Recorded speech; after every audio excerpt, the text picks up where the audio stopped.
വാഗമണതായ Ebenezer worship സെന്ററിന് സ്തുത്യമായ നിലവാരത്തിൽ സാരഥ്യം വഹിക്കുവാൻ ദൈവത്താൽ നിയുക്തനായിരിക്കുന്ന പ്രിയ മാത്യു പാസ്റ്റർക്കും കുടുംബത്തിനും, പ്രത്യേകിച്ച് ഞാൻ ക്രിസ്തു വളരെ സ്നേഹിക്കുകയും ബഹുമാനിക്കുകയും ആദരിക്കുകയും ചെയ്തതായ നിങ്ങളെല്ലാം അച്ചാച്ചി എന്ന് വിളിക്കുന്ന ശശി പാസ്റ്റർക്കും ഞാൻ വളരെയധികം ഹൃദയം കൊണ്ട് സാഹോദര്യവും സഹകരിച്ചിട്ടുള്ള സ്നേഹിക്കുന്ന പ്രിയ റേച്ചായനും, ഇവിടെ ആരാധനയിൽ സംബന്ധിക്കുന്ന എല്ലാ ദൈവമക്കൾക്കും പ്രേമമണവാളനായ യേശു ക്രിസ്തുവിന്റെ നാമത്തിൽ ക്രിസ്തീയ സ്നേഹവന്ദനം അറിയിക്കുന്നു.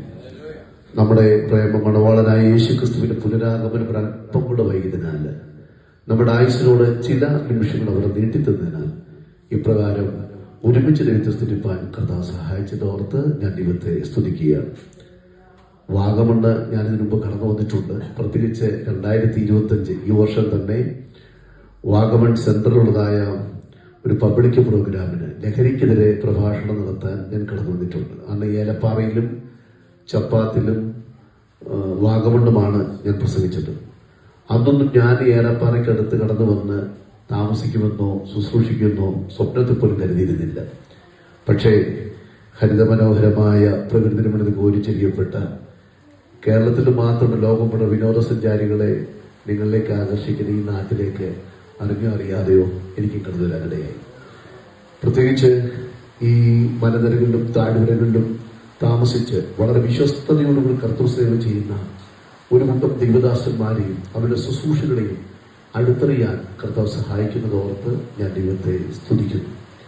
കർത്താവിൽ നമ്മുടെ പ്രയത്നമൊന്നും വ്യർത്ഥമല്ലാകിയാൽ അവന്റെ വേലയിൽ അനുദിനം വർദ്ധിച്ചു വരുവാൻ കർത്താവ് നമ്മളെ സഹായിക്കട്ടെ എന്ന് ആത്മാർത്ഥമായിട്ട് പ്രാർത്ഥിക്കുകയാണ്. ഞാൻ ഏലപ്പാറിൽ കടന്നു വന്നപ്പോൾ അസഹനീയമായ തണുപ്പ്. ആദ്യത്തെ 2-3 ദിവസം ചൂടുവെള്ളത്തിനാണ് കുളിച്ചത്. അങ്ങിരുന്നപ്പോൾ എൻ്റെ സഭയുടെ സെക്രട്ടറി ഷൈജു മോൻ നമ്മുടെ കോഴിക്കാനത്തുള്ള ശശിപ്പാസ്റ്റർക്ക് എന്നെ കൊണ്ടുപോയി. 70 പ്രായമുള്ള ആ ചെറുപ്പക്കാരനായ കർത്താവിന്റെ ദാസൻ ഇപ്പോഴും പച്ചവെള്ളത്തിലാണ് കുളിക്കുന്നത് കണ്ടപ്പോൾ അന്ന് മുതൽ ഞാനും പച്ചവെള്ളത്തിൽ കുളി തുടങ്ങി. യാതൊരു കുഴപ്പവുമില്ല. മാത്രമല്ല തന്റെ അനുഭവ സാക്ഷ്യങ്ങൾ വളരെയധികം ദൈവത്തെ സ്തുതിക്കുന്നതിന് മുഖാന്തരമാക്കുന്നുണ്ട്. പലവരും ഞാനും കുടുംബവും എൻ്റെ സഹോദരങ്ങളും അവിടെ കടന്നിരുവാനും ദൈവദാസനോട് ചേർന്ന് ഒരു കുടുംബ ബന്ധമെന്നതുപോലെ നിങ്ങളെപ്പോലെ തന്നെ ആയിരിക്കാനും കർത്താവ് സാവകാശം ഒരുക്കുന്നു.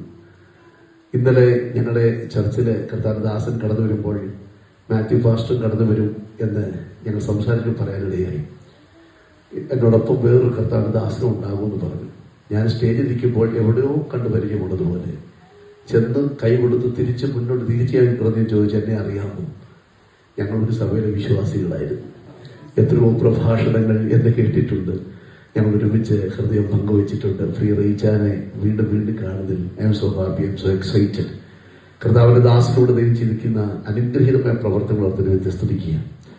പ്രത്യേകിച്ച് ബൈബിളൊരു വാക്യമുണ്ട്, മലമേലിരിക്കുന്ന പട്ടണം മറഞ്ഞിരിപ്പാൻ പാടില്ല. അനേകർക്ക് പ്രകാശ ഗോപുരം പോലെ, ലൈറ്റ് ഹൗസ് പോലെ ഈ ഭവനവും ഈ ആരാധനാലയവും മാറട്ടെ എന്ന് ആത്മാർത്ഥമായിട്ട് പ്രാർത്ഥിക്കുന്നു. മാത്യു പാസ്റ്റർ പറഞ്ഞപ്പോൾ എൻ്റെ ലോകമെമ്പാടും എൻ്റെ ഒത്തിരി സ്നേഹിതരുണ്ട് ഈ സോഷ്യൽ മീഡിയയിലൂടെ.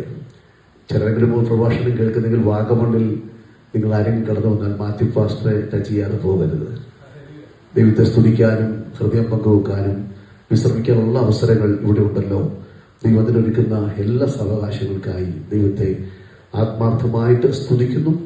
ഇന്ന് രാത്രി നാം ഒരുമിച്ചായിരിക്കും, വളരെ സന്തോഷമാണ്. യഥാർത്ഥത്തിൽ ഞങ്ങൾ ചർച്ചയായിട്ട് നല്ല തിരക്കുള്ള ദിവസങ്ങളായിരുന്നു. കാരണം നാളെ രാവിലെ മുതൽ നമ്മുടെ ചപ്പാത്തിലും 4 മൈലിലും കോഴിക്കാനത്തും ഹെലിബ്രിയയിലും ഉച്ചവരെ 4 സ്ഥലങ്ങളിൽ ഓപ്പൺ എയർ പ്രോഗ്രാംസ് ക്രമീകരിച്ചിട്ടുണ്ട്. 5 മണി മുതൽ ഞങ്ങളുടെ ചർച്ചിൽ തൊട്ടുതാഴെ 3 മൈലില് വെളിച്ചമെന്ന പേര് ദീപാവലി ആയതുകൊണ്ട് ലഹരിക്കെതിരെ ഒരു പ്രഭാഷണവും സംഗീത സാധനവും ക്രമീകരിച്ചിട്ടുണ്ട്. അതിന് നല്ല തിരക്കുകൾ സഹോദരങ്ങൾ ചെയ്തതിനിടയിലാണ് യാതൊരു സങ്കോചവും കൂടാതെ സന്തോഷത്തോടെ ഇവിടെ കടന്നു വരുന്നത് നിങ്ങളെ സഹായിച്ചത്. വളരെ സന്തോഷമായി. പ്രത്യേകിച്ച് നിങ്ങളെ കാണാൻ, നിങ്ങളുടെ മുഖങ്ങൾ കാണാൻ, നമ്മളെല്ലാം ഒരു കുടുംബത്തിൽ അംഗങ്ങളായിരുന്നു എന്ന് തിരിച്ചറിയാൻ കർത്താവ് സഹായിച്ചതോർത്ത് ഞാൻ ദൈവത്തെ സ്തുതിക്കുകയാണ്. ദൈവത്തിന്റെ ദാസനെ ധാരാളമായിട്ട് അനുഗ്രഹിക്കട്ടെ. എബനേസർ എന്ന പേര് എനിക്ക് വളരെ ഹൃദ്യമായ പേരാണ്. കാരണം ഇത്രത്തോളം യഹോവ സഹായിച്ചു. ഇനി തുടർന്ന് എങ്ങനെയെന്ന് ചോദിച്ചാൽ യഹോവ ഈരേ, നിശ്ചയം കരുതാൻ ശക്തനായ ദൈവമാണ്. നമുക്കൊരു നിമിഷം പ്രാർത്ഥനയ്ക്കായി തലകളെ വണക്ക. എല്ലാവരും പ്രാർത്ഥനയ്ക്കായിട്ട് തലകളെ വണക്കിക്കാട്ടെ. കോടാകോടി സ്തോത്രം യേശുവിന്, രാജാധിരാജൻ ദേവാധിദേവൻ, മാനം മഹത്വം കർത്താവിന്, മാനം മഹത്വം കർത്താവിന്. കോടാകോടി സ്തോത്രം യേശുവിന്, രാജാധിരാജൻ ദേവാധിദേവൻ, മാനം മഹത്വം കർത്താവിന്, മാനം മഹത്വം കർത്താവിന്. പരിശുദ്ധ ദൂതർ സമൂഹം നിന്നെ വാഴ്ത്തി വണങ്ങി ആരാധിക്കുന്നു. പരിശുദ്ധ ദൂതർ സമൂഹം നിന്നെ വാഴ്ത്തി വണങ്ങി ആരാധിക്കുന്നു. ഹല്ലേലൂയാ ഹല്ലേലൂയാ. ദൂതരോടൊന്നിച്ചാർക്കുക നാം, വല്ലഭനേശുവെ വാഴ്ത്തുക നാം, വല്ലഭനേശുവെ വാഴ്ത്തുക നാം. ചെറുപടാൻ സാധിക്കുമോ? കോടാകോടി സ്തോത്രം യേശുവിന്, രാജാധിരാജൻ ദേവാധിദേവൻ, മാനം മഹത്വം കർത്താവിന്, മാനം മഹത്വം കർത്താവിന്. പരിശുദ്ധ ദൈവമേ, കോടാനുകോടി ദൂതന്മാർ അങ്ങേ ആരാധിക്കുന്ന ആ ദൂതസഞ്ചയത്തിൽ നിന്നും വ്യത്യസ്തമായിട്ട് അങ്ങയുടെ സാദൃശ്യത്തിലും സ്വരൂപത്തിലും സൃഷ്ടിച്ചാക്കപ്പെട്ടതായ ഞങ്ങൾക്ക് അങ്ങേ അനുഭവിച്ചറിയുവാനും അങ്ങേ ആരാധിക്കുവാനും അങ്ങേ പിൻപറ്റുവാനും അങ്ങേ ആശ്രയിക്കുവാനും അങ്ങ് നൽകിയ ഭാഗ്യത്തിനായി സ്തോത്രം ചെയ്യുന്നതാവേ. പ്രത്യേകിച്ച് ഈ ആരാധനാലയത്തെയും ഇവിടെ കടന്നു ദൈവദാസന്മാരെ ദൈവങ്ങളെല്ലാം മക്കളുടെ കരങ്ങളിലേക്ക് സമർപ്പിക്കുന്നു. കർത്താവെ, ധാരാളമായിട്ട് കർത്താവ് അനുഗ്രഹിക്കണമേ. ഞങ്ങൾ വന്നതുപോലെയല്ല, വലിയ കൊള്ള കണ്ടുകിട്ടിയവരെ പോലെ മടങ്ങിപ്പോകാൻ സ്വർഗം ഞങ്ങളെ സഹായിക്കണം. കർത്താവെ, ഏതെങ്കിലും വിഷയവുമായി വലിയവരായിട്ട് കണ്ണീരടിഞ്ഞ അനുഭവങ്ങളോടുള്ള ആരെങ്കിലും കടന്നു വന്നിരിക്കുന്നുവെങ്കിൽ വചനത്തിലൂടെ അതിന് മറുപടി ലഭിച്ച് മടങ്ങുവാൻ സ്വർഗം ഞങ്ങളെ സഹായിക്കണമേ. പ്രാർത്ഥന കേട്ടിട്ട് നന്ദി യേശുവിൻ ധന്യമുള്ള നാമത്തിൽ തന്നെ ആമേൻ. സന്തോഷത്തോടെ കരങ്ങൾ തട്ടി ദൈവത്തിൽ ബന്ധപ്പെടുത്താമല്ലോ. പ്രിയ കർത്താവിന്റെ മോനാണെന്ന് തോന്നുന്നു. പ്രിയ മോനതയും ധാരാളമായിട്ട് അനുഗ്രഹിക്കട്ടെ. ചെറിയ തോതിൽ ഇങ്ങനെ വായിച്ച് ശൗലിന്റെ ദുരാത്മാവ് വിട്ടുമാറ ബൈബിളിൽ ഒരു വാക്യമുണ്ട്. അവൻ സംഗീത സുരനേരത്തെ കൊടുക്കുമ്പോൾ അത്ഭുതങ്ങൾ നടക്കട്ടെ എന്ന യേശുവിന്റെ നാമത്തിൽ ഞാൻ ഹൃദയം പ്രാർത്ഥിക്കുന്നു. നമുക്ക് ഏവർക്കും സുപരിചിതമായ, ഞാൻ കഴിഞ്ഞ ചില നാളുകളായി ധ്യാനിക്കുകയും പങ്കുവയ്ക്കുകയും ചെയ്തുകൊണ്ടിരിക്കുന്നതായ, ഇന്നലെയും എന്റെ വേദിയിൽ ഞാൻ ദേവദാസന്മാർ കടന്നു വന്നപ്പോൾ പറഞ്ഞതായ ഒരു വാക്യം, 133 സങ്കീർത്തനം.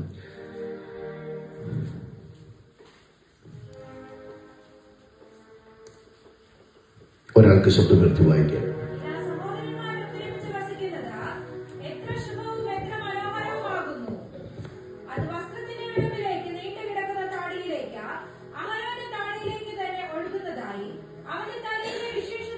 സ്തുതിക്കാൻ സാധിക്കുമല്ലോ. 66 പുസ്തകങ്ങൾ അടങ്ങുന്ന വിശുദ്ധ വേദപുസ്തകത്തെ നമുക്കെല്ലാവർക്കും അറിയാം. പഴയ നിയമമെന്നും പുതിയ നിയമമെന്നും രണ്ടായി തരംതിരിച്ചിരിക്കുന്നത് കൂടാതെ പഠിതാക്കളുടെ പഠന സൗകര്യാർത്ഥം ഇതിലെ മോശയിക പഞ്ചഗ്രന്ഥങ്ങൾ, ചരിത്രഗ്രന്ഥം, ജ്ഞാനസാഹിത്യം, വലിയ പ്രവാചകന്മാർ, ചെറിയ പ്രവാചകന്മാർ, സുവിശേഷങ്ങൾ, ചരിത്രഗ്രന്ഥം, എഴുത്തുകൾ, വെളിപ്പാട് തുടങ്ങി വിവിധ നിലകളിൽ നാം വിഭജിച്ച് പഠിക്കുന്നുണ്ട്. ഇതിൽ യോബിന്റെ പുസ്തകം മുതൽ ഉത്തമഗീതം വരെയുള്ളതായ 5 പുസ്തകങ്ങളെ സമന്വയിപ്പിച്ചുകൊണ്ട് വിസ്ഡം ലിറ്ററേച്ചർ അഥവാ ജ്ഞാനസാഹിത്യം, പൊയറ്റിക്കൽ വിസ്ഡം, കാവ്യഗ്രന്ഥങ്ങൾ എന്ന പേരിലൊക്കെയാണ് നാം പഠിക്കുന്നത്, അറിയപ്പെടുന്നത്. പക്ഷേ ഏറ്റവും അധികം ദൈവമക്കൾ, എൻ്റെ ഒരു ചിന്ത, വായിക്കാൻ ഇഷ്ടപ്പെടുന്നതും വായിക്കാൻ ഹൃദയസ്ഥമാക്കുന്നതും പ്രബോധന നിമിഷങ്ങൾ പങ്കുവയ്ക്കാനൊക്കെ ശ്രദ്ധിക്കുന്നതും സങ്കീർത്തനങ്ങളിൽ നിന്നാണ്. എന്തുകൊണ്ടാണ് ഈ സങ്കീർത്തനങ്ങൾ എനിക്കും നിങ്ങൾക്കും വളരെ പ്രിയമായിരിക്കും ചോദിച്ചാൽ, എന്റെ വ്യക്തിപരമായ അഭിപ്രായം, നൂറ്റാണ്ടുകൾക്ക് മുമ്പ് അനുഭവസ്ഥരായ, അഭിഷിക്തരായ, ആദരണീയരായ ദൈവദാസന്മാരിൽ വിരചിതമായ സങ്കീർത്തന ഭാഗങ്ങൾ ഇന്ന് ഞാനും നിങ്ങളും ഇവിടെ നിന്ന് വായിക്കുമ്പോൾ നമ്മുടെയൊക്കെ അനുഭവത്തോടെ താതാൻ പ്രാപിക്ക് തോന്നിപ്പോകാറുണ്ട്. ആ സന്ദർഭത്തിൽ നിറവഴികളോട് നിറഞ്ഞ മനസ്സോടെ ദൈവത്തെ സ്തുതിക്കാൻ അത് മുഖാന്തരമായി തീരുന്നത് കൊണ്ടാണ് പലപ്പോഴും സങ്കീർത്തനങ്ങളൊക്കെ വായിച്ച് നാം കർത്താവിൽ സന്തോഷം കണ്ടെത്തുന്നത്. ഈ സങ്കീർത്തനങ്ങൾ വേണമെങ്കിൽ ക്രിസ്തീയ ജീവിതത്തിന്റെ വിജയ സോപാനത്തിലേക്കുള്ള 150 പടികളെ ചിത്രീകരിക്കാൻ സാധിക്കും. ഒന്നുകൂടെ പറഞ്ഞാൽ വിശുദ്ധ വേദപുസ്തകത്തിന്റെ ഹൃദയാന്തർഭാഗത്തു നിന്നുള്ള ആലാപനങ്ങളായിട്ട് നമുക്ക് ഈ സങ്കീർത്തനങ്ങളെ ചിത്രീകരിക്കാം. ഈ 150 സങ്കീർത്തനങ്ങൾ തന്നെ പല സങ്കീർത്തനവും പലർക്കും കാണാപ്പാടമാണ്. ഒരുപക്ഷെ ഒറ്റ സങ്കീർത്തനവും ആർക്കും അറിയത്തില്ലെങ്കിലും ഞാൻ പലപ്പോഴും പറഞ്ഞൊരു കാര്യമുണ്ട്, കുറഞ്ഞപക്ഷം എല്ലാ ക്രിസ്ത്യാനികൾക്കും 91 സങ്കീർത്തനങ്ങളിലും കാണാതറിയാൻ സാധ്യതയേറെയാണ്. പണ്ടുകാലങ്ങളിൽ ജൂയിഷ് പീപ്പിൾ, അവർ യഹൂദന്മാർക്ക് എന്തെങ്കിലും പ്രശ്നങ്ങൾ കടന്നു റബിമാർ അടുക്കൽ കടന്നു വരും. അപ്പോൾ അവർ പറഞ്ഞൊരു മരുന്നുണ്ട്, നിങ്ങൾ Psalm 91 90 റിപ്പീറ്റ് ചെയ്ത് ആവർത്തിച്ച് വായിക്കാൻ. എന്താ കാരണം അറിയാമോ? The promise of divine protection, ദൈവിക സംരക്ഷണത്തിന്റെ വാഗ്ദത്തമടങ്ങുന്ന സങ്കീർത്തനമാണ് 91 സങ്കീർത്തനം. എനിക്കൊരു അനുഭവമുണ്ട്. 2023 ജൂൺ മാസം 4-ാം തീയതി മാവേലിക്കര ബഥാന്യ പ്രയർ ഗാർഡൻ, വലിയൊരു ചർച്ചാണ്. അവിടെ പകൽ പ്രഭാഷണത്തിന് വിളിച്ചു. അന്ന് വൈകിട്ട് അടൂർ കടന്നു വന്ന് യൂത്ത്സിന്റെ ഒരു പ്രോഗ്രാമിന് അല്പനേരം വചനം സംസാരിക്കാൻ തയ്യാറെടുത്തുകൊണ്ടിരിക്കുക. ആ മാവേലിക്കരയിലെ പ്രോഗ്രാം കഴിഞ്ഞപ്പോൾ ചർച്ചിൽ കീബോർഡ് വായിച്ച് വർഷിപ്പിലുള്ളതായ ഒരു സുവിശേഷകനായ ചെറുപ്പക്കാരൻ എന്റെ അടുത്ത് ചോദിച്ചു, അച്ഛാ 91 സങ്കീർത്തനത്തെ കുറിച്ച് പറഞ്ഞു തരാമോ? സ്വാഭാവികമായി ക്വസ്റ്റ്യൻ ചോദിച്ചാൽ മറുപടി കൊടുക്കുന്നത് എന്റെ ഒരു ബാധ്യസ്ഥതയായതുകൊണ്ട് അറിയാവുന്ന കാര്യങ്ങൾ പറഞ്ഞു കൊടുത്തുകൊണ്ടേയിരുന്നു. ഒരു 15 മിനിറ്റ് സംസാരിച്ച അനന്തരം ഞാൻ അവസാനം ഇങ്ങനെ പറഞ്ഞു, മോനെ, പക്ഷെ ഇതിനകത്ത് 4-ാം വാക്യം എന്നെ വളരെ ഹൃദയസ്ഥമാക്കി, എന്നെ ടച്ച് ചെയ്തൊരു വാക്യം. അതിങ്ങനെയാണ്, തന്റെ തൂവലുകൾ കൊണ്ട് അവൻ നിന്നെ മറയ്ക്കും. എന്നിട്ട് അവരോട് പ്രാർത്ഥിച്ചു, മടങ്ങിപ്പോയി. രാത്രിയിലെ പ്രോഗ്രാം കഴിഞ്ഞ് ഞാനും എന്റെ മകൻ ജോയിലും കൂടെ അടൂർ നിന്ന് അന്ന് കോട്ടയത്ത് താമസിച്ച കൊല്ലാട്ടാണ്. വരുന്ന വഴിക്ക് ചിങ്ങവനത്തിനടുത്ത് വെച്ച് എന്റെ കാറ് ആക്സിഡന്റ് ആയി. 2 ലക്ഷം രൂപയോളം വർക്കായി ആ കാറിന്. വാഹനം ഇടിച്ച് എയർ ബാഗ് നെഞ്ചത്ത് കയറി വല്ലാതെ തകർന്നൊരവസ്ഥ. പക്ഷെ ഒരു കാര്യമുണ്ട്, ഒരു പോറല് പോലും ഏക്കാതെ സർവശക്തനായ ദൈവം എന്നെയും എന്റെ പൈതലിനെയും അന്ന് രാത്രി തന്റെ തൂവലുകൾ കൊണ്ട് മറയ്ക്കാനിടയായി. ഞാൻ മനസ്സിലാക്കിയൊരു കാര്യമാണ്, നാം വായിച്ചു വിടുന്ന സങ്കീർത്തനങ്ങളും വാക്യങ്ങളുമില്ലേ, അതിന് ലാഘവ ബുദ്ധിയോടുകൂടെ കാണരുത്. അതിനൊരു ശക്തിയുണ്ട്, അതിനൊരു കരുത്തുണ്ട്. അത് അനുഭവിച്ചറിഞ്ഞ ദൈവത്തിന്റെ മക്കൾ കരങ്ങളൊന്ന് തട്ടി സന്തോഷത്തോടെ ദൈവത്തെ സ്തുതിച്ചാട്ടല്ലേ. 2023 ജൂൺ മാസം മരണം വഴിമാറി 2024 ജൂൺ മാസത്തിൽ എന്റെ മകൻ ഉത്തരാഖണ്ഡ് ഡെറാഡൂണിലെ ന്യൂ ലൈഫ് സെമിനാരിയിലെ പീഡിക്ക് പിടിക്കാൻ വേണ്ടി കടന്നു പോകാനിടയായി. ദൈവത്തിന്റെ വചനത്തിന് ശക്തിയുണ്ട്. വിശ്വസിക്കുന്ന കരത്തിൽ സ്തോത്രം പറഞ്ഞാട്ടെ. ഈ 133-ാം സങ്കീർത്തനം നമുക്ക് എല്ലാവർക്കും സുപരിചിതമായ സങ്കീർത്തനമാണ്. എന്നോടൊപ്പം കടന്നു വരും എന്ന് ഞാൻ വിശ്വസിക്കുക. 120 മുതൽ 134 വരെയുള്ളതായ 15 സങ്കീർത്തനങ്ങളെ സമന്വയിപ്പിച്ചുകൊണ്ട് ഒരു പേര് അറിയപ്പെടുന്ന പേര് മേളിൽ എഴുതിയിട്ടുണ്ട്, ആരോഹണ ഗീതികൾ. എന്താണ് ആരോഹണ ഗീതികൾ എന്ന് പറഞ്ഞാൽ?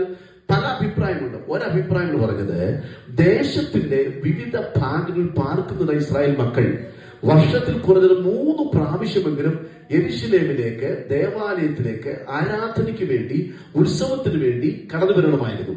ആ സന്ദർഭത്തിൽ അവരവർ പാർക്കുന്ന കൂടാരങ്ങളിൽ നിന്ന് യെരുശലേം ദേവാലയത്തിലേക്ക് അവർ യാത്ര വരുമ്പോൾ മൗനികളായിട്ടല്ല കടന്നു വരുന്നത്. പിന്നെയോ അന്ന് വരെ നാഥൻ നടത്തിയ വിധങ്ങളെ ഓർത്തുകൊണ്ട് നിറമിഴികളുടെ നിറഞ്ഞ മനസ്സോടെ ദൈവത്തെ സ്തുതിച്ചും ദൈവത്തെ മഹത്വപ്പെടുത്തിക്കൊണ്ടാണ് ആരാധനയ്ക്ക് വേണ്ടി കടന്നു പോകുന്നത്. എന്നെ ശ്രദ്ധിക്കുന്ന പ്രിയപ്പെട്ടവർ പറയട്ടെ, എന്ന് ഞാനും നിങ്ങളും ആയിരിക്കുന്ന സ്ഥലങ്ങളിൽ നിന്ന് ഒരു പ്രാർത്ഥനാ കൂട്ടായ്മയിലേക്ക് നാഥൻ നടത്തിയ വിധങ്ങളെ ഓർത്തുകൊണ്ട് ചുവട് വെച്ചാൽ ഒരു സ്വർഗീയ സന്തോഷം അനുഭവിച്ചറിയാൻ സാധിക്കും. ഇന്ന് രാത്രിയും അത് എക്സ്പെക്ട് ചെയ്യുന്നവർ കരത്തിൽ ഹല്ലേലൂയ പറഞ്ഞാട്ടെ.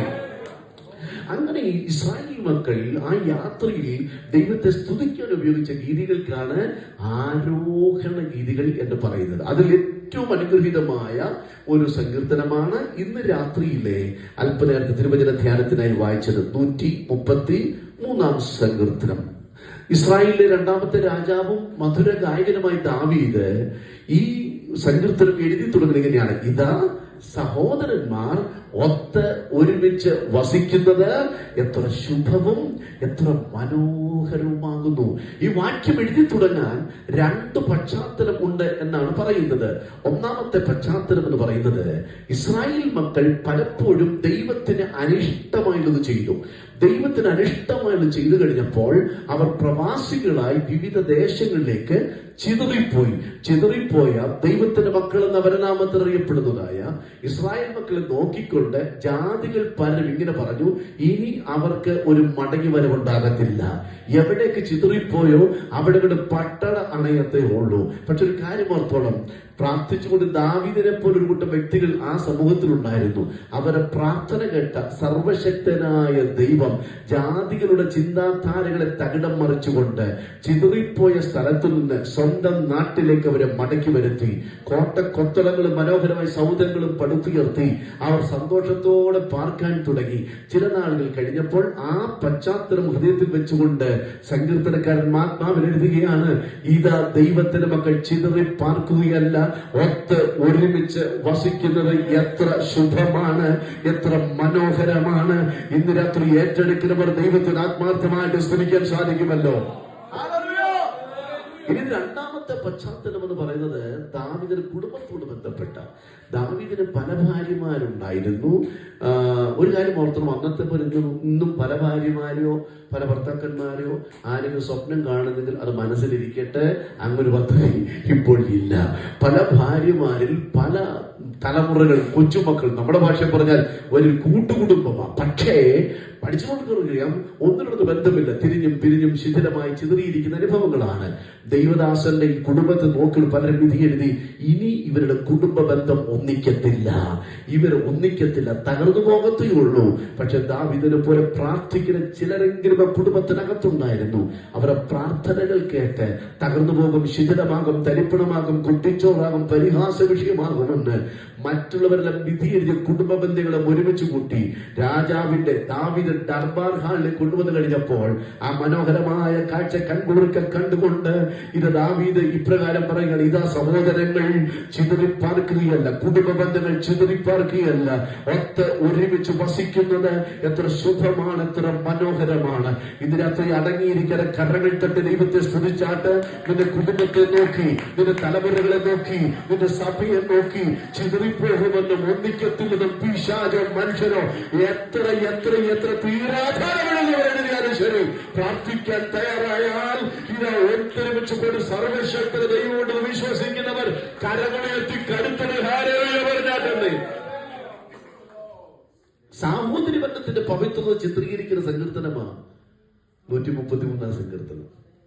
ശ്രദ്ധിച്ച് കേൾക്കണം. വിശുദ്ധ ബൈബിളിൽ സാഹോദര്യ ബന്ധത്തിന് ഉദാത്തമായൊരു സ്ഥാനമുണ്ട്. 1, 2, 3 എന്ന് പറഞ്ഞാൽ മുന്നോട്ട് കടന്നു വരാം, സമയത്തിന് അവസാനിപ്പിക്കുന്ന വിജയമാണ്. നമുക്കറിയാം, അബ്രഹാമിനെ കുറിച്ച് ദൈവദാസന്മാർ ഇടയ്ക്ക് എപ്പോഴും പറഞ്ഞു വിട്ടല്ലോ, ഊരിൽ ഊമവിഗ്രഹങ്ങളെ ഉണ്ടാക്കി ഊര് ചുറ്റി വിറ്റ് കിട്ടുന്ന കാശ് കൊണ്ട് ഉപജീവനമാർഗം നയിച്ചവനവനായിരുന്നു ആര്? തേരഹും അവന്റെ കുടുംബവും. വാസ്തുശില്പകലകളിൽ തനതായ കയ്യൊപ്പ് പതിപ്പിച്ചതായ തേരഹിന്റെ മക്കൾ മൂത്തവനായിരുന്നു അബ്രഹാം. തങ്ങളുണ്ടാക്കി ചായമടിച്ച് കൊണ്ടുവന്ന് വിൽക്കുന്ന വിഗ്രഹങ്ങളിൽ തങ്ങൾക്ക് ഇഷ്ടമുള്ളതിന് എടുത്തു മാറ്റി ഇഷ്ടമുള്ള ദേവീദേവന്മാരായി വെച്ചാരാധന, വെച്ചുപൂജ അവർ നടത്തി വന്നിരുന്നു.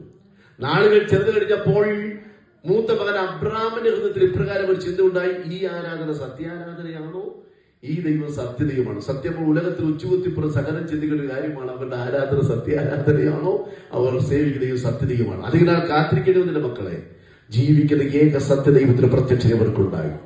ആ ദൈവം അബ്രഹാമിനോട് സംസാരിച്ചു. അതിന് ആഹ്വാനമായിരുന്നു. ഇപ്രകാരം, അബ്രഹാമേ, നീ നിന്റെ ചാർച്ചക്കാരെയും പിതൃഭവനത്തെയും വിട്ട് പുറപ്പെട്ട് ഞാൻ നിന്നെ കാണിപ്പാനിരിക്കുന്ന ദേശത്തേക്ക് യാത്രയാവുക. ജീവിക്കുന്ന ഏക സത്യ ദൈവത്തിന്റെ പ്രത്യക്ഷത. ആ ആഹ്വാനം കേട്ട മാത്രം തന്നെ ചടുലമായ പാരമ്പര്യത്തിന്റെ അന്ധമായ ആരാധനാ രീതികളെയെല്ലാം മനഃപൂർവ്വം മനസ്സുകൊണ്ട് മാറ്റിവെച്ചിട്ട് ഈ ജീവിക്കുന്ന ഏക സത്യ ദൈവത്തെ ആരാധിക്കാൻ ഇറങ്ങി തിരിച്ചത് അവന് ഇതിൽ ശാപമായി തീർന്നു എന്നല്ല വചനം പഠിപ്പിക്കുന്നത്. അവന് താഴ്ചയായി മാറി എന്നല്ല വചനം പഠിപ്പിനെയോ. ബഹുജാതികളുടെ പിതാവായി, വിശ്വാസികളുടെ പിതാവായി ദൈവം അബ്രാമിനെ മാനിച്ചുയർത്തിയെങ്കിൽ സന്തോഷത്തോടെ ദൈവത്തെ സ്തുതിച്ചാട്ടെന്നെ. വിളിച്ച ദൈവം വിശ്വസ്തനാണ്. വിശ്വസ്തന ചുവടുകൾ ഞാൻ നിങ്ങളെ മുന്നോട്ട് വെച്ചാൽ അബ്രാമിനെ അനുഗ്രഹിച്ച അതേ ദൈവം തന്നെ യേശു ക്രിസ്തുവിലൂടെ ഇന്ന് എന്നെയും നിങ്ങളെയും അനുഗ്രഹിപ്പോൾ ശക്തരെന്ന് വിശ്വസിക്കുന്നവർ സന്തോഷത്തോടെ കരങ്ങൾ തട്ടി ദൈവത്തെ സ്തുതിച്ചാട്ട്. നഷ്ടപ്പെട്ടതിനകത്ത് വിലപിക്കേണ്ട ആവശ്യമില്ല, നേടിയെടുക്കാൻ സാധിക്കാനും വിലപിക്കേണ്ട ആവശ്യമില്ല. യേശു ക്രിസ്തുവിന്റെ ശ്രേഷ്ഠമായ നന്മകൾ എനിക്കും നിങ്ങൾക്കും ഒരുക്കി വച്ചിട്ട് അവൻ നിങ്ങളെ വിളിച്ചു വേർതിരിച്ചിരിക്കുന്നത്. അബ്രഹാം ദൈവശബ്ദം കേട്ടിറങ്ങി തിരിച്ചു. അതിന്റെ കൂടെ ദൈവത്തെ വിളിച്ചു വന്നിറങ്ങി തിരിച്ചു. ലോകത്ത് അബ്രഹാമിന് ദൈവം അനുഗ്രഹിച്ചു. അവന്റെ കെയർ ഓഫിൽ ചില അനുഗ്രഹങ്ങൾ ആർക്ക് കിട്ടി? ലോത്തിന് കിട്ടി. അന്നത്തെ അനുഗ്രഹം എന്ന് പറയുന്നത് മക്കളെ ഇത്ര ലക്ഷം രൂപ, ഇത്ര കോടി രൂപ ബാങ്ക് ബാലൻസ് എന്ന പശ്ചാത്തലത്തിലല്ല. ഒരു എന്തുമാത്രം ആടുമാടുകളുണ്ട്, കന്നുകാലികളുണ്ട്, ദാസീദാസന്മാർ, പൊന്ന വെള്ളിയൊക്കെ ഉണ്ട്. അതിനർത്ഥത്തിലാണ് ഒരുവനെ സമ്പന്നനാണോ അല്ലെങ്കിൽ സ്ഥിതി. അങ്ങനെയെങ്കിൽ ആ വിധത്തിൽ ദൈവം ആരെ അനുഗ്രഹിച്ചു? അബ്രാമിനെ അനുഗ്രഹിച്ചു. ഒന്നുകൂടെ ചേർത്ത് പറയാൻ, അവന്റെ കെയർ ഓഫിൽ ചില അനുഗ്രഹങ്ങൾ ലോത്തിന് കിട്ടി. ചില നാളുകൾ കഴിഞ്ഞ് ഒരിക്കൽ അബ്രാമിന്റെ ഇടയന്മാരും ലോത്തിന്റെ ഇടയന്മാരും വയൽ വെച്ച് ശണ്ടയുണ്ടായി. സോഷ്യൽ മീഡിയ ഒരു പ്രഭാഷണം പോലും ഞാൻ വിശദീകരിക്കുന്നില്ല. ഇതറിഞ്ഞ അബ്രാം ലോത്തിനെ വിളിച്ചു. ലോത്തെ, ഓ ഇന്നലെ നിന്റെ ഇടയന്മാരും എന്റെ ഇടയന്മാരും ഒരു വയലിൽ ശണ്ടയുണ്ടായെന്ന് അറിഞ്ഞല്ലോ. ഇങ്ങനെ ഒരു കാര്യം ശരിയാകത്തില്ല, ഇതൊരു തീരുമാനമുണ്ടാക്കണം. നിന്റെ അഭിപ്രായം എന്നാ? അപ്പോൾ ലോത്ത്, ഞാൻ എന്നെ അഭിപ്രായം പറയാൻ അവറാച്ചൻ പറഞ്ഞാട്ടെ. അല്ലെങ്കിലും ആത്യന്തികമായ അവസാനത്തെ അഭിപ്രായം ദൈവ ശബ്ദം കേട്ട് ദൈവ ദർശനം പ്രാപിച്ച് ഇറങ്ങി തിരിച്ച ഒരു ദൈവത്തിന്റെ പൈതലിൻ്റെതായിരിക്കും. അപ്പോൾ അബ്രാം പറഞ്ഞൊരു അഭിപ്രായം, നീ ഇടത്തോട്ടെങ്കിൽ ഞാൻ വലത്തോട്ട്, നീ വലത്തോട്ടെങ്കിൽ ഞാൻ ഇടത്തോട്ട്. നമുക്കിടയിൽ ഒരു ശണ്ട ഉണ്ടാകരുത്. അടുത്തൊരു പദമുണ്ട്, നാം തമ്മിൽ സഹോദരന്മാരല്ലോ. കരത്ത് സ്തോത്രം പറഞ്ഞാട്ട്. സഹോദര ബന്ധത്തിന്റെ പവിത്രത കാത്തു സൂക്ഷിക്കുന്ന നമ്മുടെ ഇടയിൽ ഒരിക്കലും ശണ്ടയുണ്ടാകാൻ പാടില്ല. മനസ്സിലായ ഒരു കരമുയർത്തി കരുത്തുകൾ. ഹല്ലേലൂയ. ഒരിക്കൽ ഈ വൈദ്യുതികൾ പറഞ്ഞു കിടന്ന് ഈജിപ്തിലെ പ്രോമിനന്റ് മിനിസ്റ്ററായി മാറിയതായ ജോസഫ് ദേശം ക്ഷാമത്തരങ്ങൾ വരഞ്ഞു കിടക്കുക. അവൻ ഭാഷയിലും വേഷത്തിലും പക്ക ഈജിപ്ഷ്യനാണ്. ഒരുത്തിന് പോലും ഇവനൊരു എബ്രായനാണ് കണ്ടുപിടിക്കുക. ഏതെങ്കിലും എബ്രായനെ കണ്ടാൽ പോലും പുള്ളി എന്ത് ചെയ്യത്തില്ല, എബ്രായ ഭാഷ പറയാത്തിന് ദ്വിഭാഷയെ വെച്ച് ട്രാൻസ്ലേറ്ററെ വെച്ചിട്ട് ഈജിപ്ഷ്യൻ ഭാഷയിലും എബ്രായ ഭാഷയിലും മൊഴിമാറ്റം നടത്തി സംസാരിക്കത്തുള്ളായിരുന്നു. അങ്ങനെ ജനലക്ഷങ്ങൾ ക്ഷാമം കൊണ്ട് പൊറുതുമുട്ടിയപ്പോൾ ആയിരക്കണക്കിന് ജനങ്ങളിൽ ഭക്ഷണം കൊള്ളാൻ വേണ്ടി തന്റെ മുമ്പിലെ കടന്നൊരു ചിത്രം വിശുദ്ധ ബൈബിളിൽ കാണുന്നുണ്ട്. താനിങ്ങനെ ആടയാഭരണം ധരിച്ചുകൊണ്ട് ഈജിപ്തിലെ പ്രധാനമന്ത്രി നിൽക്കുമ്പോൾ തന്റെ ആ ക്യൂവിൽ തനിക്ക് പരിചിതമായ ചില മുഖങ്ങൾ. അവർക്ക് തന്നെ മനസ്സിലായില്ല, തനിക്ക് അവരെ മനസ്സിലായി. അവർക്ക് തന്നെ മനസ്സിലായില്ല, തനിക്ക് അവരെ മറ്റാരുമല്ല, സ്വന്തം കൂടപ്പിറപ്പുകളാ. ഒരു പക്ഷെ ഒരു മിന്നായം പോലെ അഭ്രപ്പാടുകൾ ചിത്രങ്ങൾ പോലെ ഒരു ചിന്ത വന്നു കാണും. ഇവന്മാർ മുഖേനയാണ് ഞാൻ പൊട്ടക്കിണറ്റിൽ വീണത്, ഇവന്മാർ മുഖേനയാണ് ഇസ്മായിലെ കച്ചവടക്കാർക്ക് വിൽക്കപ്പെടേണ്ടി വന്നത്, ഇവന്മാർ മുഖേന അടിമച്ചന്തയിൽ നിൽക്കേണ്ടി വന്നത്, ഇവന്മാർ മുഖേന പൊത്തിപ്പേരുടെ ഭാര്യ എന്താണ് ഒരു ഭവനത്തിൽ അടിമയെ പോലെ നിൽക്കുക, ഇവന്മാർ മുഖേനയ.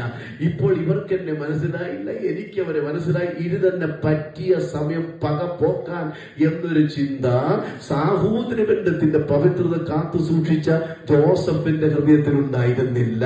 സ്തോത്രം പറഞ്ഞാൽ എന്നെ ശ്രദ്ധിക്കുന്ന ദൈവത്തിന്റെ മക്കളോട് പറയട്ടെ, സാഹോദര്യ ബന്ധത്തിന്റെ പവിത്രത കാത്തു സൂക്ഷിക്കുന്ന എന്റെയും നിങ്ങളുടെ ഇടയിൽ ഒരിക്കലും ആരോടും പകയുണ്ടായിരിക്കാൻ പാടില്ല. എബ്രായ ലേഖനത്തിൽ ഇങ്ങനെ വായിക്കും, സാഹോദര്യ ബന്ധം, സഹോദര പ്രീതി നിലനിൽക്കട്ടെ. അതിഥി സൽക്കാരത്തെ കുറിച്ച് പറഞ്ഞു വരുമ്പോഴാണ് ഈ സാഹോദര്യ ബന്ധം പറഞ്ഞു. ആന്റി, അത് വേലിയിറക്കം പോലെ ഏറിയും കുറഞ്ഞും അയഞ്ഞും പിരിഞ്ഞിരിക്കുന്ന ഒന്നാകരുത്. അത് നിത്യതയോളം നിലനിൽക്കുന്ന ഒരു ബന്ധമായിട്ട് പരിണമിക്കണം.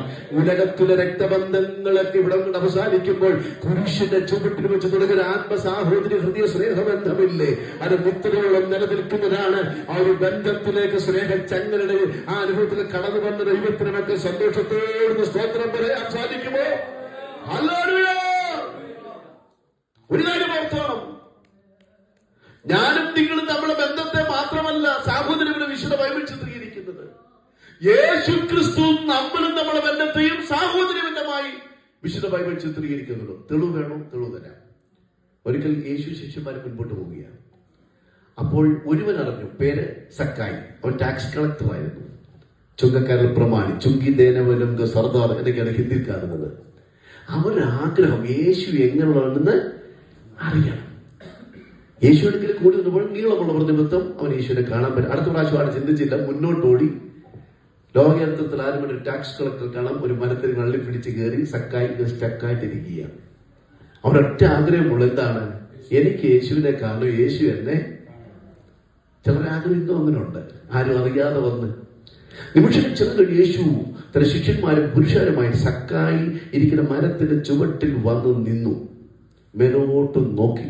അപ്പോഴേ പറയിൽ തുടങ്ങി കാണുമല്ലോ, യേശുവിനെ ആരും പറഞ്ഞു കൊടുക്കണ്ട, അവൻ സകലം അറിയുന്ന ദൈവമാണ്.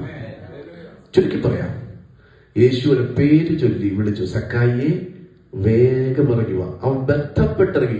ഇമ്മീഡിയറ്റ്ലി ഹൃദയത്തിന്റെ ബന്ധപ്പാടാണ്, പക്ഷെ വളരെ വേഗത്തിൽ യേശുവിന്റെ അടുക്കലേക്ക് എടുത്തു വന്നു. എല്ലാവരും ചുങ്കക്കാർ പ്രമാണിയായ ഈ സക്കായി അകലങ്ങളിലേക്ക് മാറ്റി നിർത്തിയിരിക്കുക. സമൂഹം മുഴുവനും വിടക്കം നണ്ണി അകലങ്ങളിലേക്ക് മാറ്റി നിർത്തിയിരിക്കുന്നതായ സക്കായിയെ യേശുവിന്റെ ചങ്കോട് ചേർത്ത് പിടിച്ച് പറയുന്നൊരു പദം വിശുദ്ധ ബൈബിളിൽ കാണുന്നുണ്ട്, ഇവനും അബ്രഹാമിന്റെ മകനാണെന്ന്. സ്തോത്രം പറയാൻ സാധിക്കുമോ? ഒരു സ്തോത്രം പറഞ്ഞാട്ടെ. 8:30 വരെ ഞാൻ പ്രസംഗിക്കും, 8:30 ആശീർവാദം പറയുകയും ചെയ്യും. ആരും എന്തെല്ലാം തകരുകൾ കാണിച്ചാലും ഞാൻ പ്രസംഗം നിർത്തത്തില്ല. സ്വതന്ത്രം പറഞ്ഞാട്ടെ, സ്വതന്ത്രം പറഞ്ഞാട്ടെ. കാരണം 32-33 വർഷമായി ഈ ശുശ്രൂഷ തുടങ്ങിയിട്ട് 18ാമത്തെ വയസ്സിൽ തുടങ്ങിയതാ. സ്വന്തം പറഞ്ഞതൊക്കെ ഞാൻ എഴുതി തളിക്കണം. 52 വയസ്സായിട്ടുണ്ട്. സന്തോഷത്തോട് സ്തോത്രം പറഞ്ഞാട്ടെ. ഞാൻ വചനം ഇന്ന് രാത്രി നമ്മൾ ഇത് ക്രിയ ചെയ്യണം. വന്നതുപോലെ മടങ്ങിപ്പോകും. ഞാൻ ഉൾപ്പെടെ, നമ്മൾ ഉൾപ്പെടെ സന്തോഷത്തോടെ മടങ്ങിപ്പോകണമെന്ന് യേശു കർത്താവ് ഇവനും അബ്രഹാമിന്റെ മകനാണെന്ന് ആരാ പറഞ്ഞത്? യേശു കർത്താവ് പറഞ്ഞത്. ആരെ കുറിച്ചാ പറഞ്ഞത്? സക്കായിയെ കുറിച്ചാ പറഞ്ഞത്. എന്താ പറഞ്ഞത്? ഇവനും അബ്രഹാമിന്റെ മകനാണെന്ന്. സക്കായിയെ കുറിച്ച് അഭിപ്രായം പറഞ്ഞതായ യേശു ക്രിസ്തുവിനെ കുറിച്ച് മത്തായി സുവിശേഷം ഇങ്ങനെ പറയുന്നുണ്ട്, അബ്രഹാമിന്റെ പുത്രനായ, ദാവീദിന്റെ പുത്രനായ യേശു ക്രിസ്തുവിന്റെ വംശാവലി. അപ്പോൾ യേശു ക്രിസ്തു ആരാ? അബ്രഹാമിന്റെ സന്തതി പരമ്പരയിൽ വന്ന് പിറന്നവന്, ചരിത്രത്തിൽ പിറന്ന യേശു കർത്താവ് സമൂഹം മുഴുവനും അകലങ്ങളിലേക്ക് മാറ്റി നിർത്തിയിരിക്കുന്നതായ ചുങ്കക്കാരൻ പ്രമാണി സക്കായിയെ ചങ്കോട് ചേർത്ത് പിടിച്ച് പറയുക, ഇവനും അബ്രഹാമിന്റെ മകനാ. പറഞ്ഞ അർത്ഥം മനസ്സിലായോ? ഇവൻ എന്റെ സഹോദരനാണെന്ന് പറഞ്ഞതർത്ഥം മനസ്സിൽ കരകൾ തട്ടി ദൈവത്തെ സ്തുതിച്ചാട്ടേ. ഉലകം മുഴുവനും അകലങ്ങളിലേക്ക് മാറ്റി നിർത്തിയാലും ഇന്ന് രാത്രി യേശുവിന്റെ അടുക്കലേക്ക് വരാൻ തയ്യാറായാൽ അവൻ നിങ്ങളെ തള്ളിക്കളയുന്നവനല്ല. അർത്ഥനം തുടക്കത്തെ സന്തോഷ സ്തുതിച്ചാട്ടെ. ഉലകമെന്നും പറയട്ടെ, ആരുടെ കൈമലർത്തി കാണിക്കട്ടെ, ആരുടെ വിടക്കെന്നിട്ട് ഇന്ന് രാത്രി യേശുവിന്റെ അടുക്കിലേക്ക് വാ. Hallelujah, hallelujah. പോരാ പോരാ, എല്ലാവരും ദൈവത്തെ സ്തുതിച്ചാട്ടെ.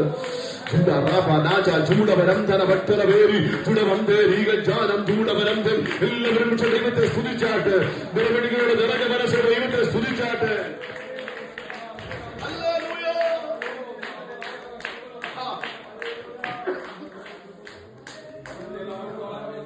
ഒരിക്കൽ ഞാൻ അവിടെ ഒരു പുസ്തകം വായിച്ചപ്പോൾ മാത്യപ്പാസ് ഒരു ഭാഗത്ത് വായിച്ചു കിട്ടും. ഒരിക്കലും ഭിക്ഷക്കാരൻ പിച്ചപാത്രമായിട്ട് ഭിക്ഷാടനം നടത്തി കിടന്നില്ല നയിച്ച എല്ലാവരും വിളിക്കുന്ന ഭിക്ഷാടനം നടത്തി. സൂട്ടും കൂട്ടും ഒക്കെ ഇട്ട് മാന്യമായി ഒരുങ്ങി നിൽക്കുന്നൊരുത്തനും വിളിച്ചത് ഭിക്ഷയ്ക്ക് വേണ്ടി പിച്ചപ്പാത്രം കിട്ടിയപ്പോൾ ഈശ്വരൊക്കെ ആയിട്ട് പറഞ്ഞു, സഹോദര എനിക്ക് തരണമെന്ന് ആഗ്രഹമുണ്ട്, പക്ഷെ എന്തെങ്കില ഇപ്പൊ എന്റെ കയ്യില് ഒന്നുമില്ല. അല്ലെങ്കിൽ ഇപ്പോൾ പൈസ വെച്ചുകൊണ്ട് ആരെങ്കിലും നടക്കാറില്ല. മൊത്തവും ഗൂഗിൾ പേയും മറ്റൊക്കെ ആയില്ല. മറ്റതല്ല പൈസ. അപ്പോൾ ഇവന്റെ മുഖം വല്ലാതെ പെട്ടെന്ന്, സഹോദരൻ വിഷമിക്കട്ടെ, എന്റെ കയ്യില് ഇല്ലാത്ത. ഇത് പറയും തോറും ഇവന്റെ മുഖത്ത് ഭയങ്കര വിഷമം. ഇവന്റെ കണ്ണിൽ നിറയാൻ തുടങ്ങി. എന്താ സഹോദരൻ കാര്യം? ഞാൻ നിന്നൊന്നും പറഞ്ഞില്ലല്ലോ, എന്തിനാ? ഇതൊക്കെ പിച്ചപാത്രം താത്തു വെച്ചിട്ട് തന്റെ വിറയാർന്ന കരങ്ങൾ കൊണ്ട് ഈ മാന്യനായ മനുഷ്യന്റെ ഇങ്ങനെ കൂട്ടിപ്പിടിച്ചിരിങ്ങനെ പറഞ്ഞു, ഞാൻ നാളുകളായി ഈ പട്ടണത്തിന്റെ തെരുവിലൂടെ പിച്ചപാത്രമായിട്ട് ഭിക്ഷാടനം നടത്തുന്ന ഭിക്ഷക്കാരനാണ്. ചിലക്ക് തൊട്ട് പൈസയൊക്കെ എന്റെ പിച്ചപ്പാത്രത്തിൽ എറിഞ്ഞു തന്നിട്ടുണ്ട്. പോഷനും പൊട്ടനും ഒക്കെ ഭ്രാന്തനൊക്കെ പറഞ്ഞിട്ട് മാറ്റിപ്പായച്ച് ഓടിച്ചിട്ടുണ്ട്. അങ്ങനെയൊന്നും തന്നില്ല. പക്ഷെ അങ്ങ് എന്റെ മുഖത്ത് നോക്കി സഹോദരാന്ന് വിളിച്ചല്ലോ, അത് മാത്രം എനിക്ക് മതി. ഞാൻ ആ പുസ്തകത്തിൽ ആ ഭാഗം വായിച്ചപ്പോൾ എന്റെ മനസ്സ് വന്നൊരു കാര്യം ഇങ്ങനെയാണ്: എന്റെയും നിങ്ങളുടെ ഒരു കാലത്തെ യോഗ്യത അത് തന്നെയായിരുന്നു. അതാണ് എഫേസ്യരിൽ പറഞ്ഞിരിക്കുന്നത്. അതിക്രമങ്ങളാലും പാപങ്ങളാലും മരിച്ചവരായി ഇസ്രായേൽ പൗരന് യാതൊരു സംബന്ധവും ഇല്ലാതെ ലോകത്തിൽ നികൃഷ്ടബുദ്ധികളെ പോലെ പുറംപറമ്പിൽ തള്ളപ്പെട്ടവരായി, കോപപാത്രങ്ങളായി, ഹീനപാത്രങ്ങളായി, റോമാലേഖനകാരന്റെ ഭാഷ പോലെ ശത്രുക്കളായി, ദോഷികളായി, പാപികളായി, അഭക്തരായി ജീവിച്ചിരുന്ന എന്നെയും നിങ്ങളെയും കാൽവരിയിലെ സ്നേഹത്താൽ ഈ സഹോദര ബന്ധത്തിലേക്ക് യേശു കർത്താവ് കൊണ്ടുവന്നത് കൊണ്ട് തന്നെ ഈ ആരാധനയിൽ കടന്നു വന്നിരിക്കുന്ന സമസ്ത ജനങ്ങളെ സന്തോഷത്തോടെ കരവിളക്കിന് തട്ടി ഒരു നിമിഷം ദൈവത്തിന് സ്തുതിച്ചാട്ടെന്ന്. ഒരു യോഗ്യതയില്ലാതെ എന്നെയും നിങ്ങളെയും യോഗ്യരാക്കി തീർത്ത യേശുവിന്റെ സ്നേഹം, സഹോദര ബന്ധത്തിൽ കൊടുത്ത യേശുവിന്റെ സ്നേഹം ിലേക്കും ഈ മൈക്ക് കൊടുത്താൽ ഓരോരുത്തർക്കും പഴയാൻ ഒരു പൂർവ്വകാല ചരിത്രം കാണും. ദൈവം നമ്മളെ സ്ഥിതിക്ക് ഭേദം വരുത്തി ആ സാഹോദര്യ ബന്ധത്തിലേക്ക് കൊണ്ടുവന്നല്ലോ. ഇതാ സഹോദരന്മാർ ഒത്ത് ഒരുമിച്ച് വസിക്കുന്നത് എത്ര ശുഭമാണ്, എത്ര മനോഹരമാണ്. അതിനെ രണ്ട് സാദൃശ്യാലങ്കാര രൂപത്തിൽ ഉപമിച്ച് ആ സംഗീതത്തിൽ പറയുന്നുണ്ട്. അത് മാത്രം പറഞ്ഞ് അവസാനിപ്പിക്കാം. സാഹോദര്യ ബന്ധം സാദൃശ്യാലങ്കാര രൂപത്തിൽ പറഞ്ഞിട്ട് ഒന്നാമത്തെ പോയിന്റ് 2-ാം വാക്യമാണ്, രണ്ടാമത്തെ പോയിന്റ് 3-ാം വാക്യമാണ്. 2-ാം വാക്യം വായിച്ചാട്ട്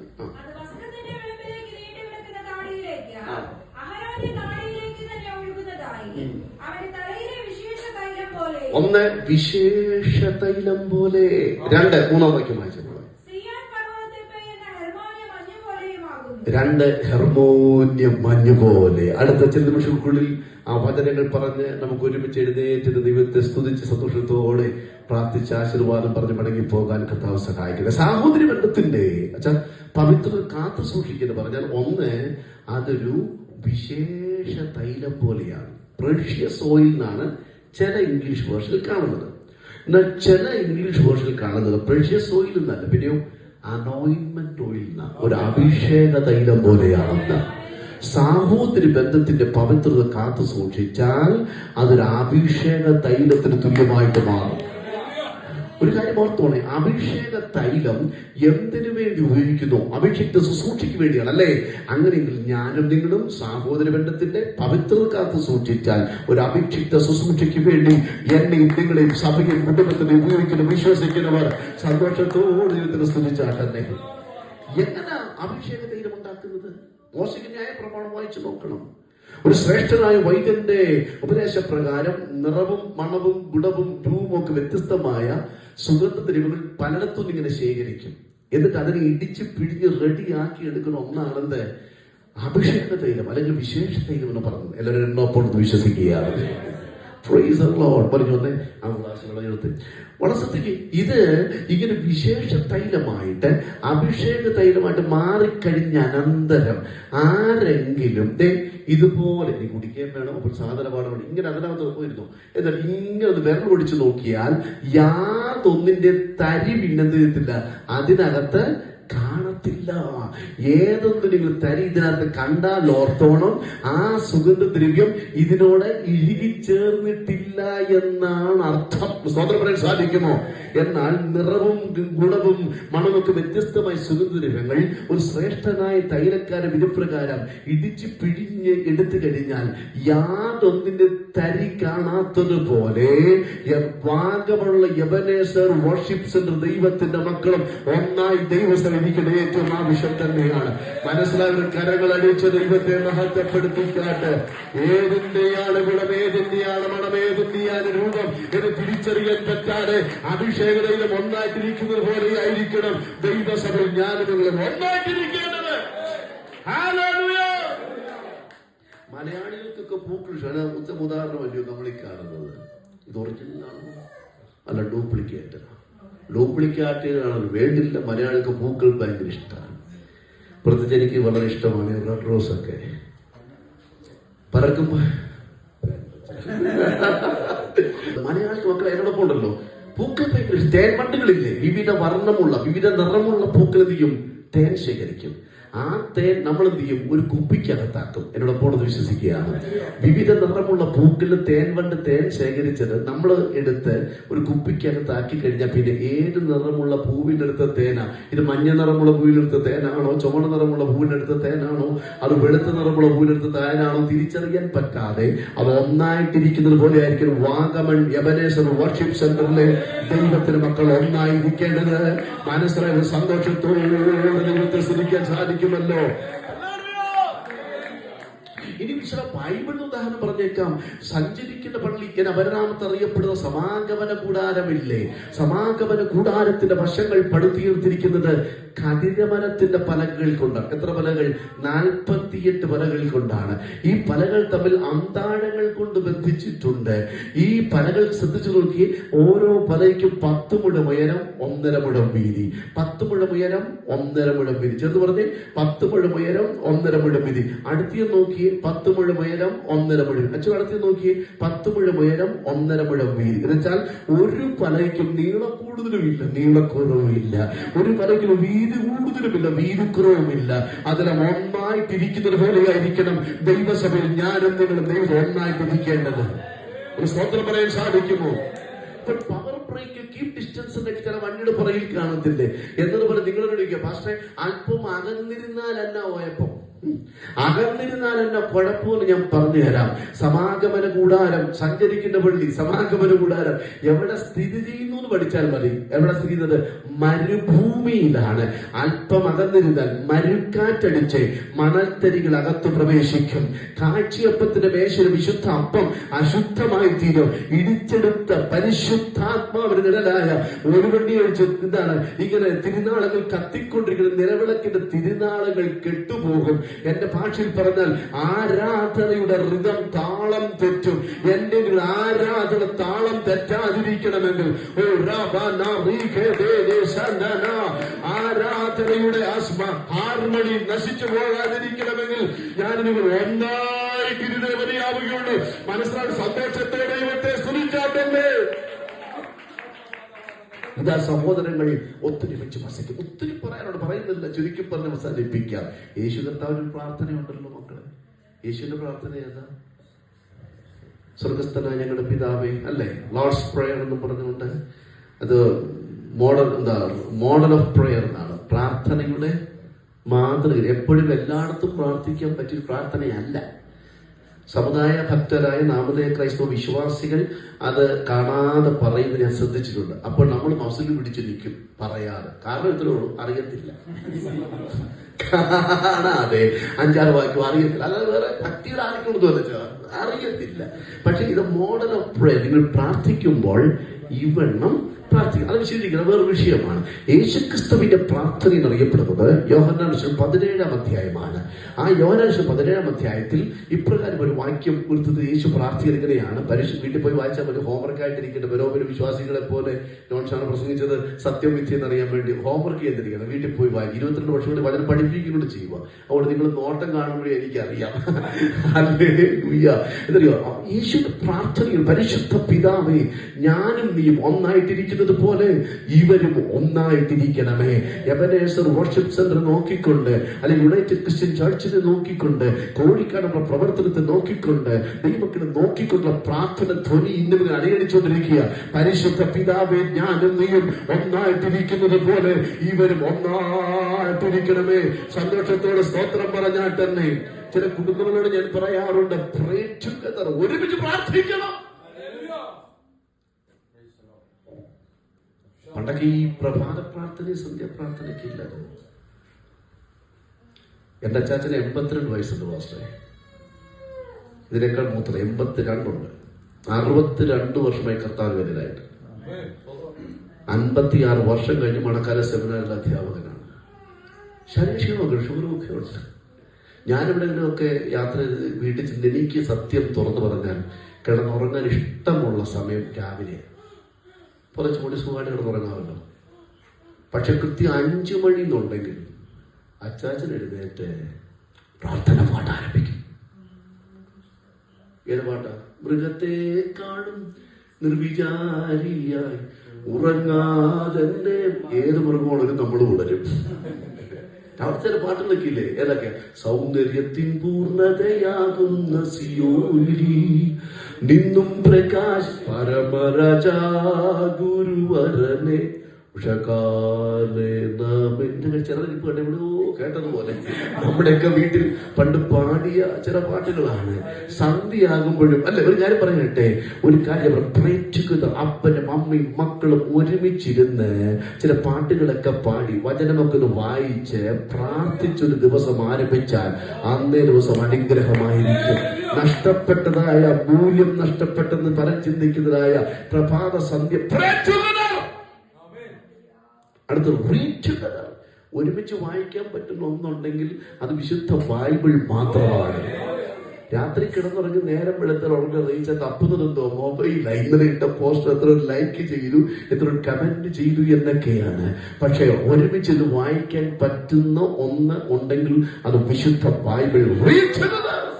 അടുത്ത ഗോ ടു ചർച്ച് ടുഗദർ. ഒരുമിച്ച് എന്ത് ചെയ്യണം? ആരാധനാലയത്തിൽ. അല്ലാതെ ആന്റിയെ കൊണ്ടുപോയി സ്തോത്രാഴ്ചയും കൊടുത്തുവിടുത്ത് അച്ഛനങ്ങൾ ഒരു പരിപാടിയല്ല.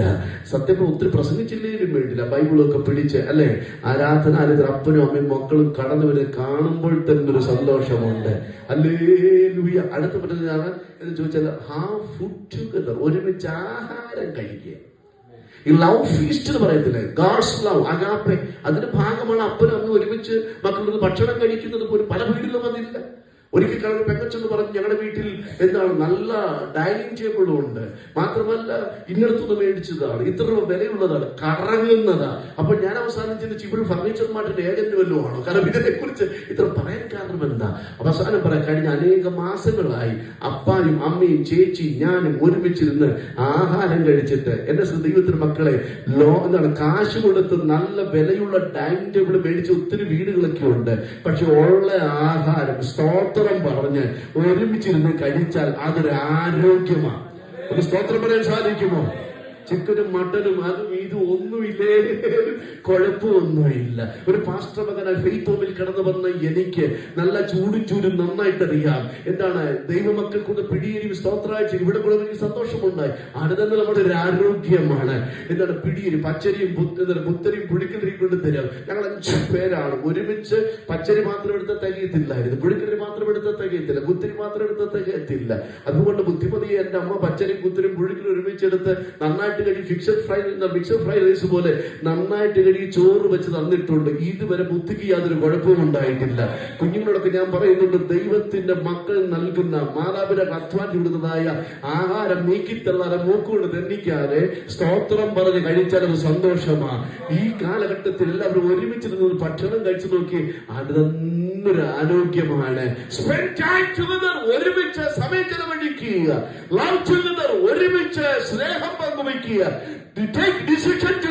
ഒരുമിച്ച് തീരുമാനങ്ങൾ എടുക്കുക. അപ്രകാരമുള്ള കുടുംബങ്ങളെ കുറിച്ച് ഞാൻ പറയുന്നത് മരണം വരെ കർത്താവിന്റെ വരവ് നിലനിൽക്കുന്ന കുടുംബങ്ങളായിട്ട് മാറും.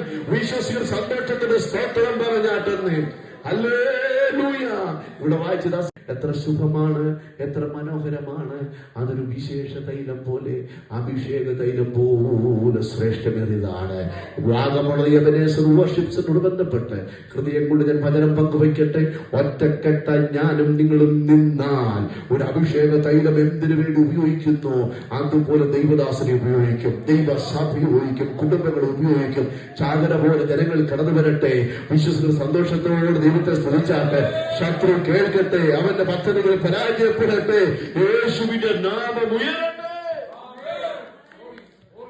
ഇനി രണ്ടാമത്തെ കാര്യം, ഹെർമോന്യ മഞ്ഞ പോലെ. മഞ്ഞിനെ കുറിച്ച് ഒത്തിരി ഞാൻ വാഗമണ്ണ് പറയേണ്ട ആവശ്യമൊന്നുമില്ല. ഞാൻ തന്നെ നിങ്ങൾ വ്യത്യസ്തനായിട്ട് സ്വെറ്ററൊക്കെ ഇട്ടുണ്ട്. നാളെ ഒരു 5 എടുത്ത് പ്രസംഗിക്കണ്ടേ? സത്യം പറഞ്ഞാൽ ഇത്രയും നല്ലൊരു പ്ലേസ് ദൈവം നമുക്ക് തന്നിട്ട് ഇത് മനസ്സിലാകാതെ വരും പോകുന്നല്ലോ എന്ന് ഓർക്കുമ്പോഴല്ലേ. എന്റെ ഭാഷ ഹരിത മനോഹരമായ പ്രകൃതി ഇവിടെ കോരിച്ചൊരിയപ്പെട്ട ഗിരിനിരകളാൽ അലങ്കൃതം എന്നൊക്കെ പറയേണ്ടത്. മഞ്ഞ്, ഞാനും നിങ്ങൾ സാഹോദര്യ ബന്ധം കാത്തു സൂക്ഷിച്ചാൽ വാഗമണ്ണ മഞ്ഞു പോലല്ല, ഹെർമോന്യ മഞ്ഞു പോലെ അത് അനുഗ്രഹമായിട്ട് മാറും. എന്താ ഈ ഹെർമോന്യ മഞ്ഞ് എന്ന് പറഞ്ഞാൽ 2 അർത്ഥമുണ്ട്. ഒന്ന്, വെണ്മയെ കാണിക്കുന്നു. രണ്ട്, വിശുദ്ധിയെ കാണിക്കുന്നു. സ്തോത്രം പറഞ്ഞാട്ട്. സാഹോദര്യ ബന്ധത്തിന്റെ പവിത്രത കാത്തു സൂക്ഷിക്കുക എന്ന് പറഞ്ഞാൽ അത് വിശുദ്ധിയെ കാത്തു സൂക്ഷിക്കുന്നതായിരിക്കണം. സ്തോത്രം പറയാൻ സാധിക്കുമോ? ഈ അതിഥികളെ തകർത്തുള്ള സാഹോദര്യ ബന്ധം നമുക്ക് വേണ്ട. വിശുദ്ധിക്ക് വേണ്ടി, പ്രമാണത്തിന് വേണ്ടി നിൽക്കുന്ന ഒരു സാഹോദര്യ ബന്ധം, അതാണ് വചനം പഠിപ്പിക്കുന്ന സാഹോദര്യ ബന്ധം എന്ന് പറയും. മനസ്സിലാക്കി ദൈവത്തെ സ്തുതിച്ചാട്ടുന്നേ. ഈ സാഹോദര്യ ബന്ധം എന്ന് പറയുമ്പോൾ അത് വിശുദ്ധിക്ക് താത്തുല്യമായിട്ടാണ്. ഞാന് ഈ മഞ്ഞിനെ കുറിച്ചൊക്കെ ഇങ്ങനെ ചിന്തിച്ചു വന്നപ്പോൾ ഞാൻ സത്യത്തിൽ ആദ്യം കണ്ടിട്ടുള്ള മഞ്ഞെന്ന് പറയുന്നത് സത്യത്തിൽ ഈ മീനൊക്കെ അഴുകാതിരിക്കാൻ കട്ടിക്കൽ ഐസ് പോലത്തെ ഉള്ളതായ ഞങ്ങളുടെ നാട്ടിൽ മീൻ വണ്ടിയിൽ ജനങ്ങൾ കൊണ്ടുവരുന്നത് ഐസായിരുന്നു. അതിനുശേഷം നോർത്ത് ചെന്നപ്പം അനേക വർഷം നോർത്തിലുണ്ടായിരുന്നു. അതിനുശേഷം നൈനിത്താലിലൊക്കെ കടന്നുപോയി. അപ്പോൾ കാണാം തേൻതുള്ളി പോലെ. വിദേശ രാജ്യങ്ങളിലൊക്കെ പോലും കണ്ടിട്ടുണ്ടായിരിക്കാം. അവിടെ കാണാം ഇലവുമരത്തിലെ പഞ്ഞി പോലെ ഇങ്ങനെ മഞ്ഞ് വീഴുന്നില്ല, അത്രയ്ക്ക് സോഫ്റ്റ് ആണ്. ഈ ഹെർമോണിയം മഞ്ഞെന്ന് പറയുന്നത് കട്ടിക്കല്ല ഐസ് പോലെ നിന്നെ തകർക്കുന്ന ഒരനുഭവമല്ല. പിന്നെയോ ആ പഞ്ഞിപ്പരത്തിലെ ആ പഞ്ഞി പോലെ ഹാർദവമേറിയതാണ്, വളരെ ഹൃദ്യമേറിയതാണ്. ഇന്ന് രാത്രി ദൈവം തമ്പുരാൻ ആ ഹെർമോണിയം മഞ്ഞിന്റെ അനുഗ്രഹങ്ങൾ കൊണ്ട് എന്നെ അനുഗ്രഹിക്കട്ടെ. അത് ഏറ്റെടുക്കുന്ന സന്തോഷത്തോടെ സ്തോത്രം പറഞ്ഞാട്ടെ. സാഹോദര്യ പറ്റത്ത് കാത്തു സൂക്ഷിക്കുന്നത് പറഞ്ഞാൽ പെട്ടെന്ന് കൊണ്ടുവരാം. അത് വിശുദ്ധിയെ കാണിക്കുന്നതാണ്. അതിന് വാക്ക് പറയാതിരിക്കാൻ പറ്റൂലല്ലോ. വിശുദ്ധി ഉൽപ്പത്തി മുതൽ വെളിപ്പാട് വരെ പഠിച്ചു നോക്കി വിശുദ്ധിയെ ഒരു ഉപദേശമായി തന്നെ ചിത്രീകരിച്ചിട്ടുണ്ട്. ദൈവം അബ്രഹാമിന്, മോശയിലൂടെ ഇസ്രായേൽ മക്കളോട് പറയുകയാണ്, ഞാൻ അവരുടെ ഇടയിൽ വസിക്കേണ്ടതിന് അവർ എനിക്ക് ഒരു വിശുദ്ധ മന്ദിരമുണ്ടാക്കണം. സ്തോത്രം പറഞ്ഞാട്ടെ. വിശുദ്ധ മന്ദിരത്തിനകത്ത് ഉപകരണങ്ങളൊക്കെയും വിശുദ്ധമായിരിക്കണം. മാത്രമല്ല, നിങ്ങളുടെ കുടുംബങ്ങളിൽ പിറക്കുന്ന കഴിഞ്ഞൂലൊക്കെയും യഹോവയ്ക്ക് വിശുദ്ധമായിരിക്കണം. നിങ്ങൾ കൂടാരമടിച്ചു കിടക്കുന്ന പാളയമില്ലേ, പാളയത്തിനകത്ത് ഒരു അശുദ്ധനോ ഒരു അശുദ്ധയോ ഒരു അശുദ്ധിയോ പാടില്ല. അതെല്ലാം പാളയത്തിന് പുറത്തായിരിക്കണം. നമ്മുടെ ഭാഷയിൽ പറഞ്ഞാൽ സഭാ സംഘടനയ്ക്കകത്ത് മെമ്പർഷിപ്പ് ഉണ്ടായിരിക്കാം, പക്ഷെ ദൈവസഭയില്ലേ, അതൊരു മർമ്മമാണ്. എന്താ ദൈവസഭ എന്ന് പറഞ്ഞാൽ? യേശു ക്രിസ്തുവിന്റെ രക്തത്താൽ വീണ്ടെടുക്കപ്പെട്ട സകല ഗോത്രത്തിലും സകല ഭാഷയിലും സകല വംശത്തിലും സകല ജാതി കർത്താവിന് വേണ്ടി വിലയ്ക്ക് വാങ്ങപ്പെട്ടവരുടെ ഒരു കൂട്ടമാണ് ദൈവസഭ എന്ന് പറയുന്നത്. ആ സഭയ്ക്കകത്ത് ഒരു അശുദ്ധനും ഒരു അശുദ്ധയ്ക്കും ഒരു അശുദ്ധിക്കും സ്ഥാനമില്ല. അതിന് പുറത്താ. സ്തോത്രം പറയാൻ സാധിക്കുമോ? കർത്താവിന് വേലയ്ക്ക് വേണ്ടി സമർപ്പിതരായ നാസറി മൃഗസ്ഥന്മാരെ കുറിച്ച് പറഞ്ഞിരിക്കുന്നതും അവർ വിശുദ്ധിയോടെ ജീവിതം നയിക്കുന്നവരായിരിക്കണം. ഹല്ലേലൂയ. സ്തോത്രം പറയാൻ സാധിക്കുമോ? നിങ്ങൾക്ക് ദൈവം ജീവിക്കുന്ന ഓരോ സംവത്സരങ്ങളും വിശുദ്ധിയോട് കൈകാര്യം ചെയ്യണം. അടുത്ത പദം, മാത്രമല്ല നിങ്ങളുടെ സകല സഹോദര വർഗങ്ങളും വിശുദ്ധ ജീവിതം നയിക്കാൻ ഏറ്റവും ആവശ്യമാണ്. അടുത്തൊരു കാര്യം ഇങ്ങനെ പറയുന്നുണ്ട്, അത് യോബിന്റെ പുസ്തകമാണ്, ഞാൻ എന്റെ കണ്ണുമായിട്ടൊരു നിയമം ചെയ്തു. അപ്പോൾ നമ്മുടെ കണ്ണുകൾ വിശുദ്ധമായിരിക്കണം. മറ്റു പറഞ്ഞാൽ എന്റെ കാലുകൾ അവന്റെ ചുവടുകൾ. അപ്പോൾ നമ്മുടെ കാലുകൾ വിശുദ്ധമായിരിക്കണം. വിശുദ്ധ കരങ്ങൾ ഉയർത്തി എന്ന് പറയാറില്ലേ? അപ്പോൾ നമ്മുടെ കരങ്ങൾ വിശുദ്ധമായിരിക്കണം. റോമാലേഖനത്തിൽ പറഞ്ഞ നിങ്ങളുടെ ശരീരങ്ങളെ ജീവനും വിശുദ്ധിയും ദൈവത്തിന് പ്രസാദമുള്ള യാഗമായി. മക്കളെ, നമ്മുടെ ശരീരം സർവാംഗം സർവം ദൈവമാക വിശുദ്ധമായിരുന്നേ മതിയാവും. സ്തോത്രം പറയാൻ സാധിക്കുമോ? ഈ ദൈവിക വിശുദ്ധിക്ക് മാതൃകയാര? മറിയാമ്മ വിശുദ്ധയായിരിക്കണോ വിശുദ്ധരായിരിക്കണമെന്നാണോ? ചാക്കോച്ചാൻ വിശുദ്ധരായിരിക്കണമെന്നാണോ? അങ്ങനെയാണെങ്കിൽ അടപടൽ എന്നേ ഞങ്ങൾ തെറ്റിപ്പോയേനെ. പക്ഷെ ബൈബിൾ ഇങ്ങനെ പഠിപ്പിക്കുന്ന പദമുണ്ട്, ഞാൻ വിശുദ്ധനായിരിക്കുന്നത് പോലെ നിങ്ങളും വിശുദ്ധരായിരുന്നു മതിയാവുകയുള്ളൂ. വിശുദ്ധിക്ക് മാതൃക എന്ന് പറയുന്നത് സഭാ സംഘടനകൾ വാഴ്ത്തപ്പെട്ടവരെ പ്രഖ്യാപിച്ചിരിക്കുന്ന ഏതെങ്കിലും വിശുദ്ധന്മാരോ വിശുദ്ധമതികളോ അല്ല. പിന്നെയോ നമ്മൾ ആരാധിക്കുന്ന സർവശക്തനായ ദൈവമാണ് വിശുദ്ധിക്ക് മാതൃക എന്ന് പറയുന്നത്. ആ തിരിച്ചറിവ് പ്രാപിച്ചവരെ കരവുയർത്തി ദൈവത്തിന് സ്തുതിച്ചാട്ടെ. ഹല്ലേലൂയ. ഈ ദൈവിക വിശുദ്ധി എങ്ങനെ കരസ്ഥമാക്കാം? 3 അടിസ്ഥാന ഉപദേശങ്ങൾ. 1, യേശു ക്രിസ്തുവിന്റെ രക്തത്താലുള്ള ശുദ്ധീകരണം. 2, സ്നാനത്തിന്റെ വചനമാകുന്ന ഉപദേശത്താലുള്ള ശുദ്ധീകരണം. 3, പരിശുദ്ധാത്മാവിനാലുള്ള ശുദ്ധീകരണം. പറഞ്ഞു വിടുക മാത്രമാണ്. ഇന്ന് രാത്രി ആ ദൈവിക വിശുദ്ധി കരസ്ഥമാക്കിയ ദൈവത്തിന്റെ മക്കൾ മരണം വരെയും നട്ടലോടെ ഈ വിശുദ്ധ പ്രമാണത്തിന് വേണ്ടി നിന്നേ മതിയാവുകയുള്ളൂ. മനസ്സിലാവുന്ന സന്തോഷത്തോടെ ദൈവത്തെ സ്തുതിച്ചാട്ടുന്നേ. ദൈവിക വിശുദ്ധി കരസ്ഥപ്പോൾ അത് 3 കാര്യങ്ങൾ പറഞ്ഞു. മക്കൾ വിട്ടിരിപ്പുണ്ടല്ലോ. 1, യേശു ക്രിസ്തുവിന്റെ രക്തത്താലുള്ള ശുദ്ധി. 2 പറഞ്ഞ എന്താണ്? സ്നാനത്തിന്റെ വചനമാകുന്ന ഉപദേശത്താലുള്ള ശുദ്ധീകരണം. 3 പരിശുദ്ധാത്മാവുള്ള ശുദ്ധീകരണം. 1ാമത്തെ പോയിന്റ് ഒരു കഥ പറയുന്നവർക്ക് കൂടി കിട്ടും. മാർട്ടിൻ ലൂഥറിനെ കുറിച്ച് കേട്ടിട്ടുണ്ടോ? ആരാണ് മാർട്ടിൻ ലൂഥർ? നവോത്ഥാന പ്രസ്ഥാനത്തിലുള്ള റിഫോർമേഷൻ ലീഡർ ആയിരുന്നു. അദ്ദേഹം ഒരിക്കൽ സ്വപ്നം കണ്ടു. നിങ്ങളും സ്വപ്നം കാണാറില്ലേ? ചിലരെ ആരാധനയ്ക്കൊരു സ്വപ്നം കാണിക്കുന്നു. താങ്കളുടെ സ്വപ്നം വെച്ചാൽ ഒരു പിശാചിനെ ഒരു ചുരുളും ചൂപ്പിക്കൊണ്ട് വരികയാണ്. തെരുവിൽ കൊണ്ട് വെച്ചു. മാറ്റുന്നത് കഴിച്ചു. സ്വപ്നം കൊണ്ട് എഴുതി വെച്ചതാ. ഇതെന്താ? അപ്പൊ പറഞ്ഞു, നീ ചെയ്ത ചെറുതും വലുതുമായ പാവങ്ങളാണ്. അതെന്തോ ഇനിയുണ്ടോ? ഇനിയുണ്ട്. അടുത്തത് കൊണ്ടുവച്ചു. ഒരു 7-8 ചുരുളുകളാണ്. എന്നിട്ട് പിശാചിങ്ങനെ മാറി നിൽക്കുക. കാരണം ഇത്രയും പാപം ചെയ്താൽ മാറ്റുന്നത് എന്റെ ആളാ. അടിച്ചു മാറ്റി റാഞ്ചിക്കൊണ്ടുപോയി നരകത്തിലാണ് ഇങ്ങനെ കാത്തു നിൽക്കുക. പക്ഷേ അദ്ദേഹം കണ്ട സ്വപ്നത്തിൽ താൻ കണ്ടത് ഇങ്ങനെയാണ്. താൻ ഒരു ചുവന്ന മഷിപ്പേന എടുത്തു. എന്നിട്ട് പിശാചിവിടെ നിർത്തിയിട്ട് അറിയിച്ച ആ ആദ്യ ചുരുളിന്റെ ആദ്യാക്ഷരം മുതൽ അവസാനത്തെ ചുരുളിന്റെ അന്ത്യാക്ഷരം കുറുകൊരു വെട്ടുവെച്ച് കൊടുത്തിട്ട് വിശുദ്ധ ബൈബിളിൽ ഒരു വാക്യം എടുത്ത് അടിയിൽ വലുതായിട്ട് ചുവന്ന അക്ഷരത്തിൽ എഴുതി വെച്ചു, യേശുവിന്റെ രക്തം സകല പാപവും പോക്കി എന്നെ ശുദ്ധീകരിച്ചിരിക്കുകയാണ്. കരങ്ങൾ തട്ടി ദൈവത്തെ സ്തുതിക്കുക. നിങ്ങളുടെ പാപങ്ങൾ എത്ര കടുംചുവപ്പായിരുന്നാലും രക്താംബരം പോലെ ചുവപ്പായിരുന്നാലും ഹിമത്തോളം വെളുപ്പിക്കാൻ ഒന്നിനെ സാധിക്കത്തുള്ളൂ, യേശുവിന്റെ രക്തം. ഹല്ലേലൂയ. അവസാനത്തെ കാര്യം പറഞ്ഞ് അവസാനിപ്പിക്കാൻ വിശദീകരിക്കുന്നില്ല. ഇന്ന് രാത്രി സാഹോദര്യ ബന്ധത്തിന്റെ പവിത്രതയിലേക്ക് ഞാൻ നിങ്ങൾ കടന്നു വരാൻ തയ്യാറായ മക്കളെ, ഈ ഹെർമോന്യം 5 അനുഗ്രഹങ്ങളോട് പ്രാപിച്ച് മടങ്ങി പോകണം. ഒന്ന് സ്തോത്രം പറയാൻ സാധിക്കുമോ? 1-2 പോയിന്റുകൾ നിങ്ങൾക്കും എനിക്കും അനുഗ്രഹമാകുന്ന നിലവാരത്തിൽ പറഞ്ഞ് അവസാനിപ്പിക്കാം. അത് എഴുതിയെടുത്തോളം, ഏറ്റെടുത്തോളം, റിക്കാർഡ് ചെയ്തോളം അനുഗ്രഹമായിട്ട് മാറണം. എന്തെന്നറിയാമോ? ഈ ഡെമസ്കോസ് തുടങ്ങിയതായ പട്ടണങ്ങളിൽ പണ്ട് കാലങ്ങളിൽ ചൂട് വരുന്ന സമയത്ത്, ഇവിടെ പിന്നെ അധികം ഫാൻ ഉപയോഗിക്കാത്ത ഒരാളാണ് എനിക്ക് പറഞ്ഞു കേട്ടത്. പക്ഷെ അല്പം ചൂട് നമുക്ക് സഹിക്കാനും പറ്റുന്നില്ല. ഡെമസ്കോസ് തുടങ്ങിയ പട്ടണങ്ങൾ പണ്ട് കാലങ്ങളിൽ ചൂട് കടന്നു വരുമ്പോൾ ഞാൻ ഒരു പുസ്തകത്തിൽ വായിച്ചിരിക്കുന്നതാണ്, ഹെർമോന്യം മഞ്ഞിങ്ങനെ ശേഖരിച്ചുകൊണ്ട് വരും, പാനീയത്തിൽ കലർത്തി കുടിക്കും. എന്തിനാ? ചൂടിൽ നിന്ന് രക്ഷപ്പെടാൻ. ഞാൻ പഠനം പോലെ മോനെ ഇത് വായിച്ചപ്പോൾ എൻ്റെ മനസ്സിൽ ആത്മാവ് നൽകിയൊരു ചിന്തയുണ്ട്.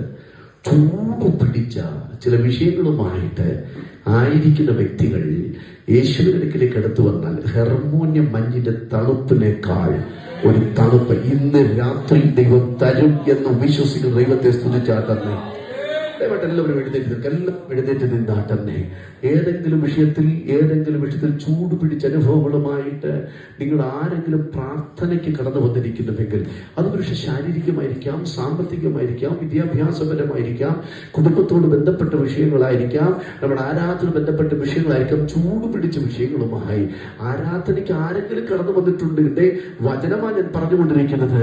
ഹെർമോന്യം 5 തണുപ്പ് പോലെ ഇന്ന് രാത്രി, ഇന്ന് രാത്രി സഹോദരി, ഇന്ന് രാത്രി നിന്റെ ഉള്ളിലേക്ക് ഒരു ആശ്വാസം, ഒരു തണുപ്പ്, ഒരു ആർദ്രത ദൈവം നൽകുമെന്ന് വിശ്വസിക്കുന്ന സന്തോഷത്തോടെ കരങ്ങൾ ഉയർത്തി സ്തുതിച്ചാട്ട്. ഹെർമോന്യം മഞ്ഞിന്റെ തണുപ്പ് പോലെ ഒരു തണുപ്പ് ഇന്ന് രാത്രി ദൈവം നിനക്ക് നൽകാം. പലർക്കും ഉറക്കമില്ല.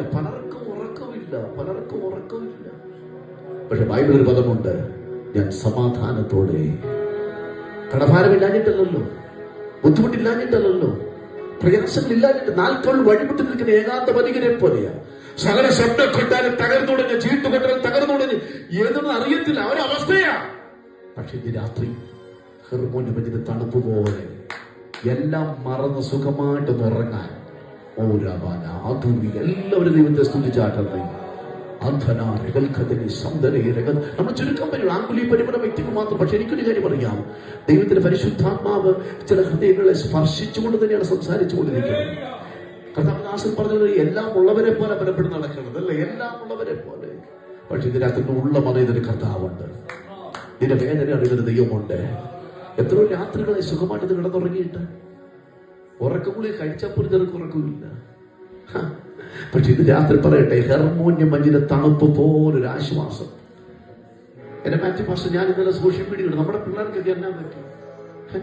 അടൂർ പെരിങ്ങനാണ് ഞാൻ പഠിച്ച സ്കൂളിൽ പഠിച്ചുകൊണ്ടിരുന്ന പെൺകുട്ടി, 14 വയസ്സ്, കൊല്ലത്തിൽ വീട് 100 കൂടെ കൊട്ടാരക്കരയ്ക്ക് അടുത്ത മലയുടെ മുകളിൽ, പാറയുടെ മുകളിൽ നിന്ന് 14 വയസ്സ്. ഇന്നലെ മുണ്ടക്കയത്ത് ഞാൻ ആ സോഷ്യൽ മീഡിയയിൽ സത്യം എന്റെ ഉള്ളിൽ കരഞ്ഞു. എന്റെ മോന് 19 വയസ്സാകുന്നേ ഉള്ളൂ. നവംബർ 7 ആകുമ്പോൾ അവൻ ബൈബിൾ സെമിനാറിൽ പഠിച്ചുകൊണ്ടിരിക്കുക. എന്റെ മോന്റെ പ്രായമുള്ളൊരു മോൻ ഇന്നലെ രാത്രി ആ വീട്ടിൽ തൂങ്ങിച്ചെത്തു. ഞാൻ എഴുതി വെച്ചു, എന്തിനാണ് നീ ഇത് ചെയ്തത്? എന്റെ മോന്റെ പ്രായമുള്ളൊരു കുഞ്ഞ്, 27 വയസ്സുള്ള സുന്ദരി ഒരു പെൺകുട്ടി ഇന്നലെ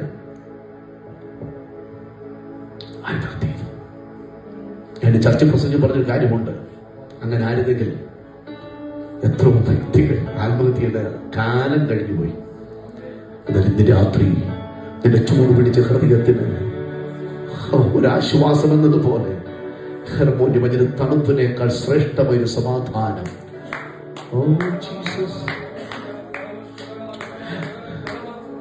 മധ്യപാസ്റ്റർ രണ്ടാമത്തെ അനുഗ്രഹം എന്ന് പറയുന്നത് ഹെർമോന്യം മഞ്ഞിന്റെ പാർശ്വഭാഗങ്ങൾ മരുഭൂമിയാണ്. ഹെർമോന്യ ആ മലയുടെ പാർശ്വഭാഗങ്ങൾ മരുഭൂമിയാണ്. മക്കളെ, മരുഭൂമി എന്തിനെ കാണിക്കുന്നു? ഡ്രൈനസിനെ, വരൾച്ചയെ കാണിക്കുന്നു. ശീതലമായ ശൂന്യമായ അനുഭവങ്ങൾ, പച്ചപ്പൊന്നുമില്ല. അത് ബിസിനസ്സിലായിരിക്കാം, കുടുംബജീവിതത്തിലായിരിക്കാം, വിദ്യാഭ്യാസ മേഖലകളിലായിരിക്കാം. എന്ത് ഡ്രൈനസ്. പക്ഷെ ഞാൻ വായിച്ചതെന്ന് അറിയാമോ? ഈ ഹെർമോന്യം മഞ്ഞിനെ കാറ്റിങ്ങനെ അടുപ്പിച്ചൊന്ന് വരും. ദൈവത്തിന്റെ ആത്മാവിനെ കാറ്റടിച്ച് തിരിച്ചിട്ടില്ല. കാറ്റിങ്ങനെ അടുപ്പിച്ചൊന്ന് വന്ന് ഈ മരുഭൂമിയുടെ മുകളിൽ എത്തുമ്പോൾ അത് കനിഭവിച്ച് മഴയായിട്ട് പെയ്തിറങ്ങും. മരുഭൂമി അത് മലർവാടിയായിട്ട് മാറും. ഇന്ന് രാത്രി ചെറുള്ള പരിശുദ്ധാത്മാവിന്റെ ദൂത പറഞ്ഞുകൊണ്ടിരിക്കുന്നത് നാളുകളായിട്ട് അനുഭവിക്കുന്ന ഡ്രൈനസ് മരുഭൂമി ഇന്ന് രാത്രി പരിശുദ്ധാത്മാവിന്റെ കാറ്റ് ഹാർമോണിയം മഞ്ഞ് പോലെ ചില അനുഭവങ്ങൾ കൊണ്ടുവന്ന് നിന്റെ ഈ ഊഷര ഭൂമിക്ക് തുല്യമായ നിന്റെ ബിസിനസ്സിലേക്ക്, നിന്റെ സാമ്പത്തിക മേഖല, കുടുംബത്തിലേക്ക് മഴയായിട്ട് പെയ്തുറങ്ങും. മരുഭൂമി മലർവാടിയായിട്ട് മാറും. വിശ്വസിക്കാൻ തയ്യാറാണോ? വിശ്വസിക്കാൻ തയ്യാറാണോ? കഴിഞ്ഞ ദിവസം എന്റെ ചർച്ചിൽ മാത്യു പാസ്റ്റർ പ്രസംഗിച്ചപ്പോൾ പൊട്ടിത്തകർന്ന് തരിപ്പണമായി എന്തിനാ ജീവികൾ ചിന്തിച്ച ഒരു വ്യക്തിയോട് പറഞ്ഞ ദൈവത്തിന്റെ ആലോചന ഞങ്ങൾ ഇരുകാലുകൾ തുറന്നു കേട്ടതാ. 6-ാം മാസം. ഇതിനകത്ത് വിശ്വസിക്കാൻ തയ്യാറാകാൻ പിന്നെ മരുഭൂമിക്ക് അനുഭവത്തെ മാറ്റാൻ ഹെർമോന്യം മഞ്ഞിന് സാധിക്കും. ഇനി മൂന്നാമത്തെ ഒരു അനുഗ്രഹം എന്ന് പറയുന്നത് ഈ ഹെർമോന്മരുടെ പാർശ്വഭാഗങ്ങളിൽ നല്ല വൃക്ഷങ്ങളൊക്കെ ഉണ്ടായിരുന്നു. നല്ല ഇലകളും നല്ല കായിക വൃക്ഷങ്ങൾ. പക്ഷെ കായികളെല്ലാം കൊഴിഞ്ഞു പോയി, ഇലകളെല്ലാം നഷ്ടപ്പെട്ട് ഈ ചുടുകാട്ടിൽ നിൽക്കുന്ന ഉണങ്ങിയ വൃക്ഷം പോലെ അതിങ്ങനെ നിൽക്കുകയാണ്. ഇനി ഒരു ഇല പോലും ഉണ്ടാകത്തില്ല, ഒരു ഫലം പോലും ഉണ്ടാകത്തില്ല. മക്കളെ, താഴെ റോഡിക്കൂടെ പോകുന്നതിനൊക്കെ പറയും എത്രയോ ഇല ഉണ്ടായിരുന്നു വൃക്ഷം, എത്രയോ ഫലം ഉണ്ടായിരുന്നു, എല്ലാം കൊഴിഞ്ഞുപോയി. ഒരു കായികന് പോലും ഇല്ല, ഒരു ഇല പോലും ഇല്ല. ഇവിടെ നിന്നങ്ങ് തീരത്തേ ഉള്ളു. പണ്ട് എങ്ങനായിരുന്നു? നാളുകൾ ചെന്നപ്പോൾ ഈ ഉണക്ക മരവും ചിന്തിച്ചു കാണാം, ഇനി എന്നിലൊരു ഇല ഉണ്ടാകും തോന്നുന്നില്ല, ഇനി എന്നിലൊരു ഫലം ഉണ്ടാകും തോന്നുന്നില്ല, പണ്ടത്തെ പോലെ നല്ല കാലം ഉണ്ടാകും തോന്നുന്നില്ല. പക്ഷെ ഞാൻ പുസ്തകത്തിൽ വായിച്ചത് ഇലകളെല്ലാം കൊഴിഞ്ഞു പോയിച്ച, കായ്കളെല്ലാം കൊഴിഞ്ഞു പോയി. പക്ഷെ ഭൂമിയുടെ അടിയിൽ ഉണങ്ങാത്ത ചില വിശ്വാസത്തിന്റെ വേദികൾ, അത് ഹെർമോന്യം മഞ്ഞിന്റെ തണുപ്പിങ്ങനെ വലിച്ചെടുത്ത് പുതിയ ഇലകളും പുതിയ കനികളും നൽകി പണ്ടത്തെ നല്ല കാലമായി മാറിയെങ്കിൽ ഇന്ന് രാത്രി വിശ്വസിക്കാൻ തയ്യാറാക. പച്ചപ്പുഴും വെട്ടിലും വിട്ടിലും തുള്ളലും തിന്നുകളഞ്ഞ ഫലകരമായ അന്തരീക്ഷ വസ്ത്രങ്ങളെ ഹൃദയതലത്തിന് കീറി തിരികെ നൽകികൾ ഇന്ന് രാത്രി ഹെർമോന്യം മഞ്ഞിന് അനുഗ്രഹം നിന്റെ ചരിത്രം തിരുത്തി കുറിക്കാൻ മതിയായതോ? അവസാനമായ ഒരു കാര്യം കൂടെ, ഹെർമോന്യം മഞ്ഞിങ്ങനെ ഒഴുകി ഒഴുകി വരും, അത് ലേക്കായിട്ടൊരു തടാകമായിട്ട് മാറും. പാസ്റ്ററെ മറക്കല്ലേ, അത് ലേക്കായിട്ട് മാറും. പക്ഷെ കെട്ടിക്കിടക്കത്തില്ല. ചില തോടുകളായിട്ട്, ചില നദികളായിട്ട്, ചില കനാലുകളായിട്ട് അടുത്ത ഗ്രാമത്തിലേക്ക്, പട്ടണത്തിലേക്ക് അനുഗ്രഹത്തിന്റെ സ്രോതസ്സായിട്ട് ഒഴുകി ചെല്ലും. എങ്കിൽ യവനേശ്വർ വർഷിപ്പ് സെന്ററിൽ നിന്ന്, ഈ വാഗമണിൽ നിന്ന് അനേക ഗ്രാമങ്ങളിലേക്ക്, പട്ടണങ്ങളിലേക്ക് അനുഗ്രഹത്തിന്റെ സ്രോതസ്സായിട്ട് ഒഴുകി ചെല്ലട്ടെ. വിശ്വസിക്കുന്ന ഒരു നിമിഷം കരകൾ അടിച്ചറിയട്ടെ, ബന്ധപ്പെടുത്തിക്കാട്ട്. ഈ രാസവേദനകളെ തെളിവിച്ച് വസിക്കുന്നത് എത്ര ശുഭമാണ്, എത്ര മനോഹരമാണ്. അതിന് വിശേഷ ധൈര്യം പോലെ പോലെ അനുഗ്രഹമോ. ആ കരകൾ ശതമായിട്ട് ഉയർത്തിപ്പിടിക്കാം. എല്ലാ കരങ്ങളും ഉയർത്തിപ്പിടിച്ച് ഈ വചനം എന്നോടുള്ള വചനമാണ്, എന്റെ കുടുംബത്തോടുള്ള വചനമാണ്, എന്റെ തലമുറയോടുള്ള വചനമാണ്. ഞാൻ വിശ്വസിക്കുന്നു എന്റെ പ്രിയ സഹോദരൻ റീച്ചാനോടുള്ള വചനമാണ്. ഞാൻ വളരെ സ്നേഹിക്കുന്ന ശശി പാസ്റ്ററോടുള്ള വചനമാണ്. ഞാൻ വളരെ ബഹുമാനിക്കുന്ന മാത്യു പാസ്റ്ററുള്ള വചനമാണ്. എന്റെ ചർച്ചിലെ എന്റെ കൂട്ടു സഹോദരനായ ഷൈജുവിനോടും ആശയോടുമുള്ള വചനമാണ്. ഇവിടെ നിൽക്കുന്ന നമ്മൾ ഓരോരുത്തരും വചനമാണ്. എഴുതിത്തള്ളാൻ വരട്ടെ, എഴുതിത്തള്ളാൻ വരട്ടെ. ഇതുപോലെ മുടിഞ്ഞ തീരത്തെ ഉള്ളെന്ന് ചിന്തിക്കരുത് കേട്ടോ. ഇത് രാത്രി കരകൾ സ്വർഗത്തിലേക്ക് ഉയർത്തിപ്പിടിച്ചാട്ട്. ഈ വാക്കുകൾ പറഞ്ഞത് ജോൺ ഷാമുലല്ല, ഈ വാക്കുകൾ ഇവിടെ ക്രിയകൾ അഭിഷിക്തന്റേതല്ല, കർത്താവിൻ്റെതാണ്. അവന്റെ വാക്കിന് പ്രത്യേകതയുണ്ട്. അത് ഉവ്വ് എന്നാണ്, ഇല്ല ഇല്ല എന്നാണ്. മോളെ വിശ്വസിക്കാൻ തയ്യാറാണ്, മക്കളത് വിശ്വസിക്കാൻ തയ്യാറാണ്.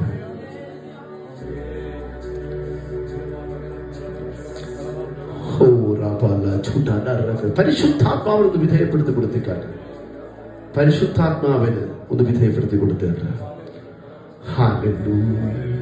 കരം ഉയർത്തിപ്പിടിച്ചിട്ട് പാടാൻ പോകുന്ന പാട്ടിന് ചില വചനങ്ങൾ. അപ്പൊ ഞാൻ വിശ്വസിക്കുന്നു വാഗ്ദത്തം ചെയ്ത ദൈവം അത് നിറവേറ്റുവാനും ശക്തൻ തന്നെയാണ്. 2025 അവസാനിക്കാൻ ഇനി എത്ര നാളാ? ഒരു 2.5 മാസം.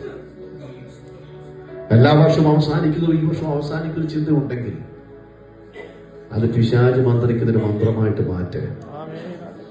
പുത്തൻ ചുവടുകൾ ദൃഢതയോടുകൂടെ മുന്നോട്ട് വെക്കത്തക്ക നിലവാരത്തിൽ ഒരു നിമിഷം മതി. ഇതിൽ രാത്രി മൗഷികന്മാർ പറഞ്ഞൊരു വചനം ഞാൻ ഏറ്റെടുത്ത കുറച്ചുനാൾ കാത്തിരിക്കേണ്ടി വരും.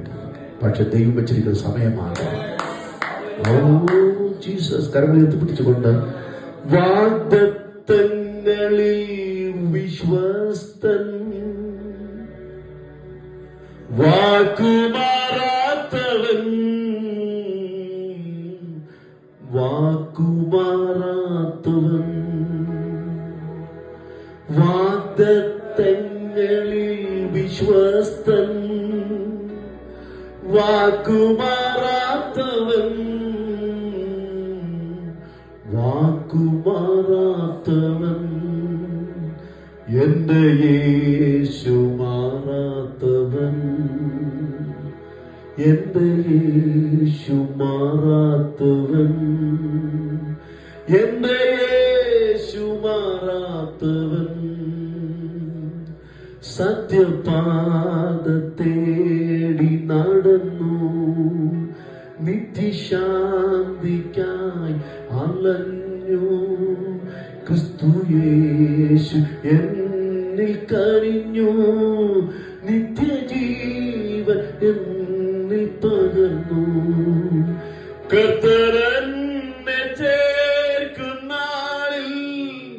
കണ്ണുനീർ തുടയ്ക്കും നാളിൽ, പാടി പാടി സ്തുതിക്കും എന്റെ യേശു മാറാത്തവൻ. കരമുയർത്തി പിടിച്ചുകൊണ്ട് പാടി പാടി സ്തുതിക്കും എന്റെ യേശു മാറാത്തവൻ. ഉറക്കെ വാഗ്ദത്തങ്ങളിൽ വിശ്വസ്തൻ, വാക്കുമാറാത്തവൻ, വാക്കുമാറാത്തവൻ, എന്റെ യേശു മാറാത്തവൻ. എല്ലാം ചെന്ന് പഠിക്കേ. എന്റെ യേശു മാറാത്തവൻ, എന്റെ യേശു മാറാത്തവൻ. ചെന്ന് എന്റെ യേശു മാറാത്തവൻ, എന്റെ യേശു മാറാത്തവൻ, എന്റെ യേശു പരിശുദ്ധ ദൈവമേ, കരം ഉയർത്തിപ്പിടിച്ച് പ്രാർത്ഥിച്ചുകൊണ്ട് നിൽക്കുന്നതായ അങ്ങയുടെ മക്കൾക്ക് വേണ്ടി അധികാരത്തോടെ ഇന്ന് രാത്രി ദൈവദാസൻ പറഞ്ഞ് ഒരുമിച്ച് ചേർന്ന് പ്രാർത്ഥിക്കുന്നു. ഏതെങ്കിലും വിഷമസന്ധികളുമായിട്ട് ഇതോടെ തീർന്നു, ഇതോടെ തരിപ്പണമായി, ഇനിയൊരു മാറ്റം, ഇനിയൊരു വടങ്ങിവരവ്, ഇനിയൊരു അനുഗ്രഹം എനിക്ക് പ്രാപിക്കാൻ പറ്റുകയില്ലേ എന്ന ചിന്താഗതിയോടുകൂടെ ഹൃദയത്തിനകത്ത് വീർപ്പ് മുട്ടി നിൽക്കുന്ന വ്യക്തികൾ ഇന്ന് രാത്രി യേശുവിന്റെ നാമത്തിൽ ഈ വചനത്തിലെ വിടുതൽ തിരിച്ചറിയട്ടെ, ഒന്ന് അനുഭവിച്ചറിയട്ടെ. യേശുവിന്റെ നാമത്തിൽ പിശാച് വെച്ചിരിക്കുന്ന സകല മൃഗങ്ങളും ഇന്ന് രാത്രി വചനത്തിന്റെ പുഷ്ടി നിമിത്തം അത് തകർന്നു മാറട്ടെ. യേശുവിന്റെ നാമത്തിൽ ഫ്രീ ആകട്ടെ. മനസ്സിനൊരു സമാധാനം, ഒരാശ്വാസം നൽകണമെന്ന് പ്രാർത്ഥിക്കുന്നു. കർത്താവ് സകല ബ്ലോക്കുകളും മാറ്റണമേ, സകല ശൂന്യതകളെ മാറ്റണമേ. പണ്ടത്തെ നല്ല കാലം തിരികെ മാനിക്കണമെന്ന് പ്രാർത്ഥിക്കുന്നു. യേശുവിന്റെ നാമം ചൊല്ലി ഹൃദയം നിറഞ്ഞ് അധികാരത്തോടെ പ്രാർത്ഥിക്കുമ്പോൾ ഹെർമോന്യ മഞ്ഞിന്റെ അനുഗ്രഹങ്ങൾ പോലെ ഇന്ന് രാത്രി ദിവ്യമായ അനുഗ്രഹങ്ങൾ ഓരോ വ്യക്തികളുടെ ശിരസിലേക്ക്, കുടുംബങ്ങളിലേക്ക്, സഭയിലേക്ക് യേശുവിന്റെ നാമത്തിൽ ഇറങ്ങി വരട്ടെ. സ്തോത്രം. ധന്യമുള്ള നാമത്തിൽ തന്നെ സന്തോഷത്തോടെ കരങ്ങൾ തട്ടി ദൈവത്തെ സ്തുതിക്കാം. എല്ലാവരും അനുഗ്രഹിക്കട്ടെ. വചനത്തിനുള്ളിൽ നിൽക്കാം. ദൈവം ധർമ്മോന്യ വചന അനുഗ്രഹങ്ങൾ പോലെ ദിവ്യമാനുഗ്രഹങ്ങൾ നൽകി നമ്മളെ മാനിക്കട്ടെ.